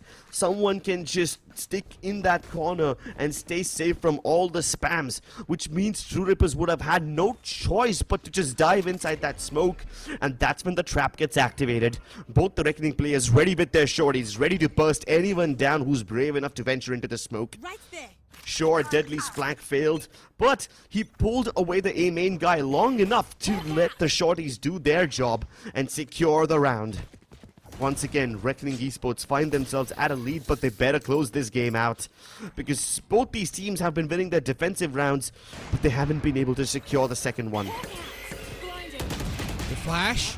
And what a spray pass for True Rippers. These plays really just helping him out. Also sniffed the lurk. I guess we're going on another OT yet again. A 2-on-5. I mean, True Rippers have been able to pull these type of situations off underneath their belt. It's been a while since we've seen Revenant Esports do these type of plays, and Deadly 10 still somehow, he hasn't even caught a single bullet onto himself, while Wimp and Techno both are softened up. 2-on-5. You can make this happen, but Deadly 10, this man's got some X-ray vision as he gets rid of Techno. 2v4. We've seen Reckoning pull off stuff like this before, but that was in regulation. The pressure in overtime is completely unreal. Luckily for them, the A site is empty, but they don't know that. They will still commit a lot of their utility, hoping to just get an advantage and hopefully just complete the spike plant. And while they will be able to complete the spike plant, they will have very little left to actually get into good post-plant posies and hold on to the advantage. Secret control taken. That's the only option they have right now.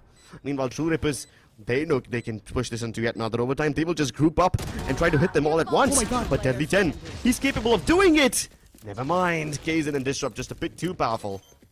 Yeah, the commitment from Deadly 10. As soon as he would have got that frag, he should have fell back. But instead, he went for more, and that's where things went a little bit south for them. But it's completely fine. Another OT, ladies and gentlemen. This game is being so back and forth. Always it's Reckoning able to win the first round in the OT, and then in the second round they're just not able to do quite yet. But I like the adjustments from True Rippers this time. They pretty much seal all the possible angles, and then this play from Techno. This was where they pretty much had the victory secured. Yeah, Techno, he has been stepping up so well today. And we always loved him as a Sky player.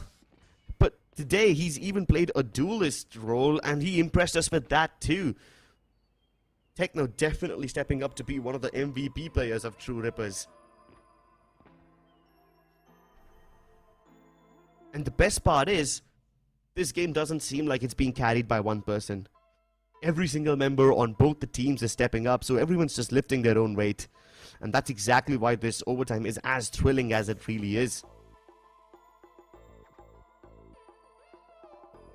About thrilling and I don't think these guys can feel the thrill.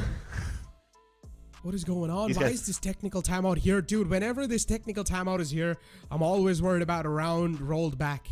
That's what I'm worried about. And look at True Rippers, dude. They literally have their hands on the head. They can feel the pressure. Look at their faces, dude.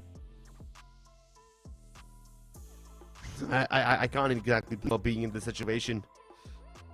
The amount of pressure they have, elimination at stake, a triple overtime already activated.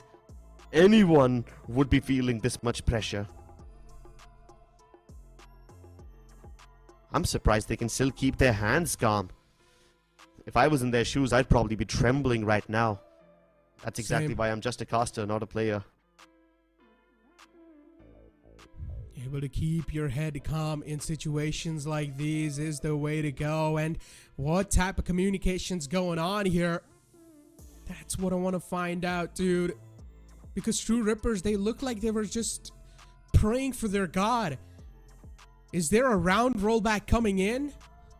If there is, I hope not. Whichever team this is going to hit, it's going to hit quite massively.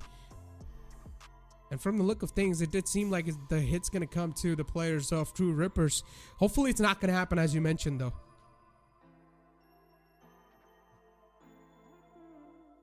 There is one pattern into this overtime, though. Both the teams have just been winning out their defensive side rounds so consistently. The retakes are immaculate, even though you seem like you're not going to see a good retake, even though it feels like every defender team has had a disadvantage or there's just way too many odds stacked against them, it still doesn't matter. They pull off the retakes regardless. And, dude, I just really want to know what's going on there. I know, yeah. I mean, even my anxiety's at an all-time high right now. Kaizen's PC, I guess. There's some issues going on. But hopefully it's going to get resolved. hopefully. This technical timeout is definitely going to give these players a time to catch a breather too, right? Considering the amount of pressure they've been feeling back to back with how games been going like. So yeah, they definitely do need a breather like this. I mean, they can still talk to each other, but they can't talk to the coach during the technical timeout, so keep that in mind. This is not a tactical timeout. 30 seconds left. One enemy And I don't know if this will feel like a breather or if this will just feel like more anxiety piling up, you know? There are some people out there who believe it's just better to get it over with than continue living in that anxiety nightmare. Spike down A. That's true too, but when you know your life depends on this opportunity, it's really There's no tough right to be answer. on any other sides. Your fault. Last player stand.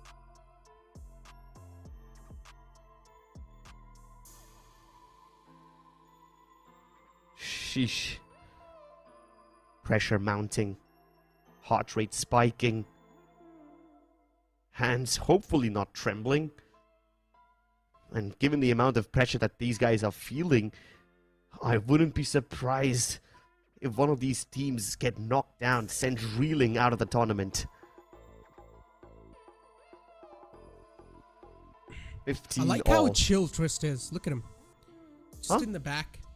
Look at Trist. Just in the back. Man's laying back, relaxing. I think so. I think so. Everyone should do the same. But I've never seen Flabbin like this, man. I know, He just right? seems so tense. I mean, look at his face. It's red, dude. Not even a joke. It's literally red. Yeah, you could feel that shade. All the blood rushing into his pale skin, adding a new gradient to it. Deadly seems the most chill out of everybody else. It's probably because of the chewing gum he's biting on. I don't know if it's just me, but whenever I'm biting it, whenever I'm chewing a chewing gum and I'm doing something, I can't focus properly. Interesting. Yeah. I don't really like gum, so I can't relate. I don't even want to try. But I've seen a lot of players speak about this, you know? Excali, Deathmaker, and now Deadly. All of these guys just chew on something, you know? They keep snacking if snacks are available, or they just have like a gum popped in. They mentioned that it helps them deal with nerves, deal with anxiety. So, you do you, I guess. Whatever helps float your boat. True that. And in these type of circumstances, you really do need to calm your nerves quickly enough. The players seem like they're touching their mouses, so yeah, I guess they're ready. I really just want to hop inside the game and see how it's going to look like. But the rounds have been just so back and forth, dude. Really tough to come to a conclusion. And yeah, the tactical timeout's been ended too. You can see the UI being taken away. So yeah, ladies and gentlemen, we're probably dealt with all the type of issue that we were having. And now we're going to deep dive inside the game. 15-15 was the scoreline. No rollbacks. We're good to go. Let's go. Let's get the show on the road. We have some risky plays already. Deadly with only one cloudburst, no updraft, and an op. This glass cannon will have to start ringing some bells over here. Pop flash at the ready. Just waiting for contact to be made. Oh, he steps on the other side of the poison cloud. Do they know that Trist is still over here? They might not check this guy. And they don't! Oh my god! He sprays them both down. A dink onto Disrupt as well. Trist has done his job much more than he was expected to. Yeah, man's done his job and more than enough of that. Disrupt only on 10 HP. Techno is still up, but Disrupt gets taken care of. And Voya on the sides. A one-man army. He's going to be a wall that's uncrackable. And Voya cracks open his opponents. Reckoning Esports, such a storming way to win that round. And now all they need is one more round to go, ladies and gentlemen. I'm pretty sure everyone can feel their nerves. And the trend continues. The defensive-sided teams keep on winning these rounds again and again. And what a way for Trist to step up. We saw him being very laid back, and that's probably what happens when your nerves are centered and your heart rate is stable. He just breathes in their general vicinity and he just lays down with destruction and death. Now it's time for Wimp to pull off something similar. flashes, forcing him off the angle, but True Rippers instead are focusing to double down on Art. That's the wrong call. Wimp is the only defender over here. He has to somehow make an impact, or if not, stay alive. He can't even fall back, and he falls. Even Boya gets the other kill. Deadly 10 doing so much over here. Reckoning Esports have the opportunity to seal this game shut right here and now. Things slipping out of hand for True Rippers. 3 players alive for them. And the defenders need to make something happen right now as Disrupt walks outside and he's still somehow alive. And what a flick from Disrupt! And Reckoning Esports, they're trying their best to fight back, but it's the entire firing squad of True Rippers. They know it's do or die right here, right now. You want to push into OT or get taken care of, and Disrupt is the last player to stay alive. And Reckoning Esports, they knock True Rippers out of this tournament. And Reckoning Esports, they continue their journey. They breathe a sigh of relief.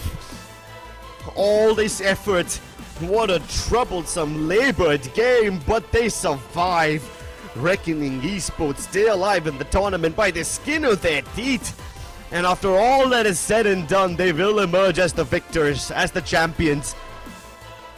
But this also means that True Rippers will have to go home empty-handed. They return to the pavilion, but man, they must hold their head up high. This competition was too intense. They made Reckoning Esports not only sweat, but they also made them bleed. So True Rippers can hold their heads up high even though they have been defeated and eliminated from VCSA. But Reckoning Esports will continue onwards. Their streak continues as they now have been responsible for the elimination of so many teams. They're basically the final bosses of this tournament at this point. They are. And well, the Rada Believers wins again. Flabbin, I mean, he's trying to convey us from the video itself that how pressurizing it was in the end moment. It felt like his heart was going to explode. And yeah, indeed, we can imagine, man. Me as a caster, I'm pretty sure Crips too. Even our hearts are just pounding, and it's time for us to push on to the interview. That was absolutely bonkers. हर्ष, हमने शुरुआत में बात की थी odds on favorite True Rippers थे. बहुत सारे fans जो हैं उनका मानना था कि True Rippers जीतेंगे. तुम्हारे जो haters हैं उनका भी ये मानना था कि True Rippers जीतेंगे. What do you have to say after what we have witnessed? This has been the most thrilling match in the split to playoffs. Yes, बहुत close गया मैच, but हम लोग ने कन्वर्ट कर लिया जीतने के लिए. हम लोग लोटस ही जीत गए थे. अनफॉर्चुनेट वो रोल बैक हुआ राउंड. उसके बाद से हम लोग का लाइक मेंटालिटी सब प्लेयर्स का बहुत अलग हो गया. उस बिखर गए सब, ऐसा लग रहा था मेरे को लोटस में. बट मेरे को यही चीज़ टीम को भी समझाना है कि इफ़ ऐसा कुछ भी चीज़ होता है तो ये चीज़ पे मोमेंटम नहीं छोड़ना चाहिए हमें. लाइक स्प्लिट 1 में भी बहुत बार ऐसी चीज़ें हुए थे और स्प्लिट 2 में बहुत बार रोल बैक हुए. बट उसके बाद हम लोग हार जाते थे उसके बाद. बट वो हम लोग को जो मिस्टेक्स है हम लोग को वर्क करना है. यस, वी जीते. हम लोग नेक्स्ट मैच पे फोकस करेंगे.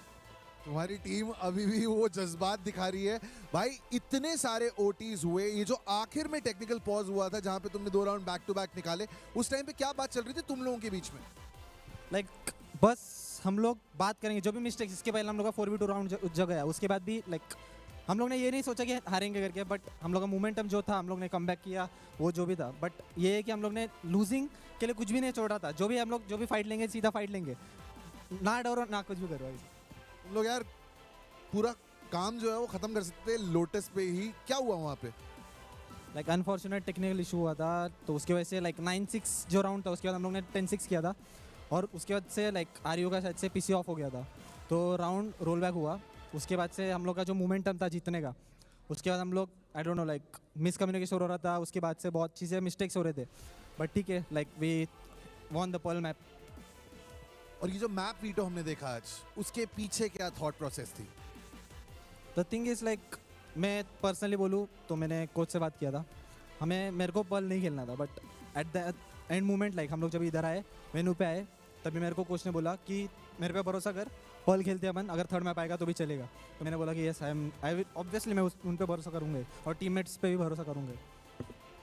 भाई पहली डेट तुम्हारे और ट्रू रिपर्स के बीच, वो पहली डेट जब अच्छी नहीं जाती तो बहुत बुरी यादें रहती हैं, ये सब जानते हैं। तुमने उन्हें भेज दिया वापस घर।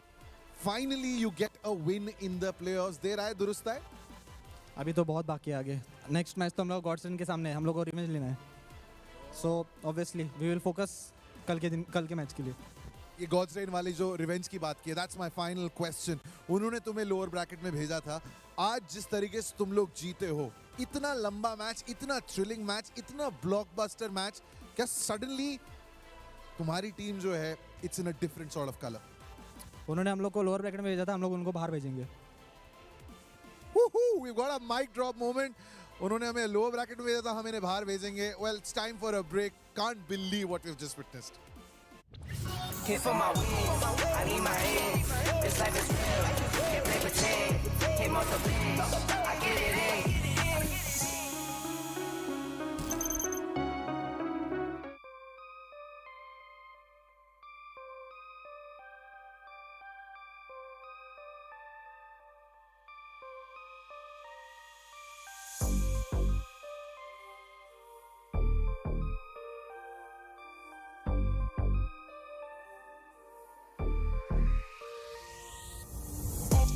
On track, now we gon' way up.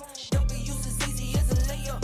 Working late, stay up, stay up. Counting all the way up. Counting blessings, yeah, you know we pray up, way up, pray up.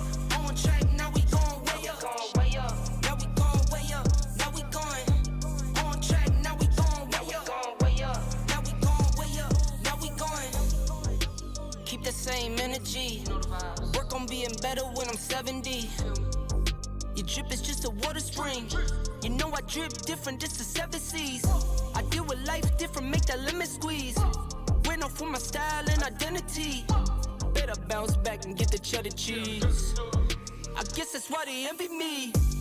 On track, now we gon' way up. W's as easy as a layup. Working late, stay up, stay up. Counting all the way up. Counting blessings, yeah, you know we pray up, way up, pray up. On track, now we gon' way up, way up. Now we gon' way up, now we going. On track, now we gon' way up, way up. Now we gon' way up, now we going. I got his band like I'm Barry Bonds. Running through the money, but the money's long. I don't love it, but I need it, keep it coming on. Only family, me and friends, we don't get along. I put that on my name, that I put them on. I put myself on stage as they sing along. I might book a session, do 100 songs. I'ma let you hear them just to prove you wrong. On track, now we gon' way up. W's as easy as a layup. Working late, stay up, stay up. Counting all the way up. Counting blessings, yeah, you know we pray up, way up, pray up. On track, now we gon' way up, way up. Now we gon' way up, now we going. On track, now we gon' way up, way up. Now we gon' way up, now we going.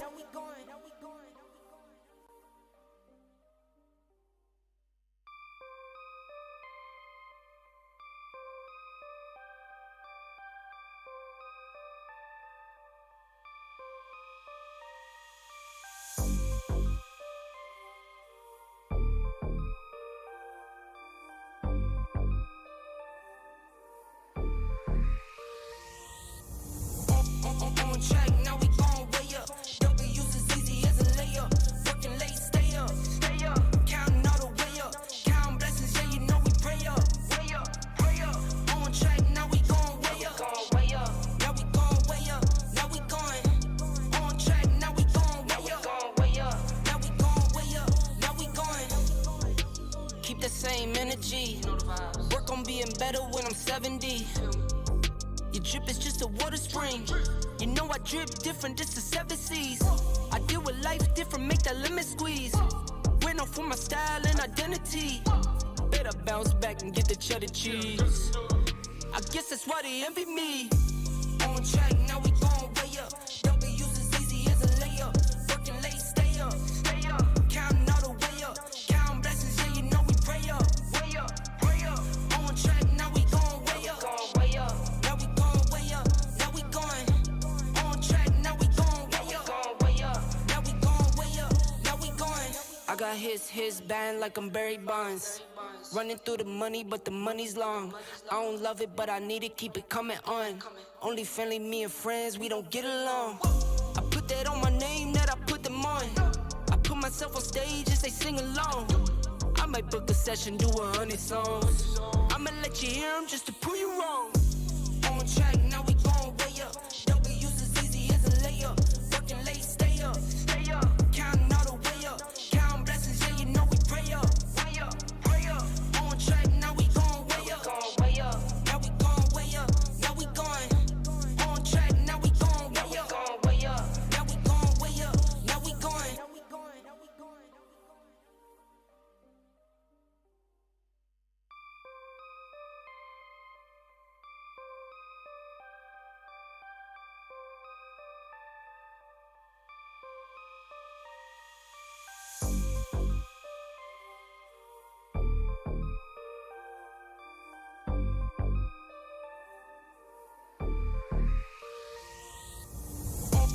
On track, now we going way up. W's as easy as a layup. Working late, stay up. Counting all the way up. Counting blessings, yeah, you know we pray up. Way up, pray up. On track, now we going way up. Now we going way up. Now we going. On track, now we going way up. Now we going way up. Now we going. Keep the same energy. Work on being better when I'm 70. Your drip is just a water spring. You know I drip different, this the 7 C's. I deal with life different, make that limit squeeze. Went off for my style and identity. Better bounce back and get the cheddar cheese. I guess that's why they envy me. On track, now we going way up. W's as easy as a layup. Working late, stay up. Counting all the way up. Counting blessings, yeah, you know we pray up. Way up, pray up. On track, now we going way up. Now we going way up. Now we going. On track, now we going way up. Now we going way up. Now we going. I got his band like I'm Barry Bonds. Running through the money, but the money's long. I don't love it, but I need it, keep it coming on. Only friendly, me and friends, we don't get along. I put that on my name, that I put them on. I put myself on stage and say sing along. I might book a session, do 100 songs. I'ma let you hear them just to prove you wrong. On track, now we going way up. W's as easy as a layup. Working late, stay up. Counting all the way up. Counting blessings, yeah, you know we pray up. Way up, pray up. On track, now we going way up. Now we going way up. Now we going. On track, now we going way up. Now we going way up. Now we going.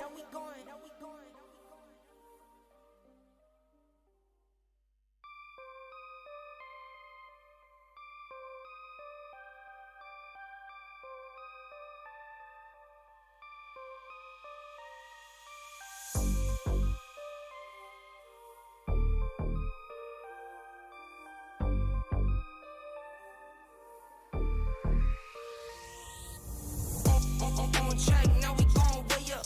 W's as easy as a layup. Working late, stay up. Counting all the way up. Counting blessings, yeah, you know we pray up. Way up, pray up.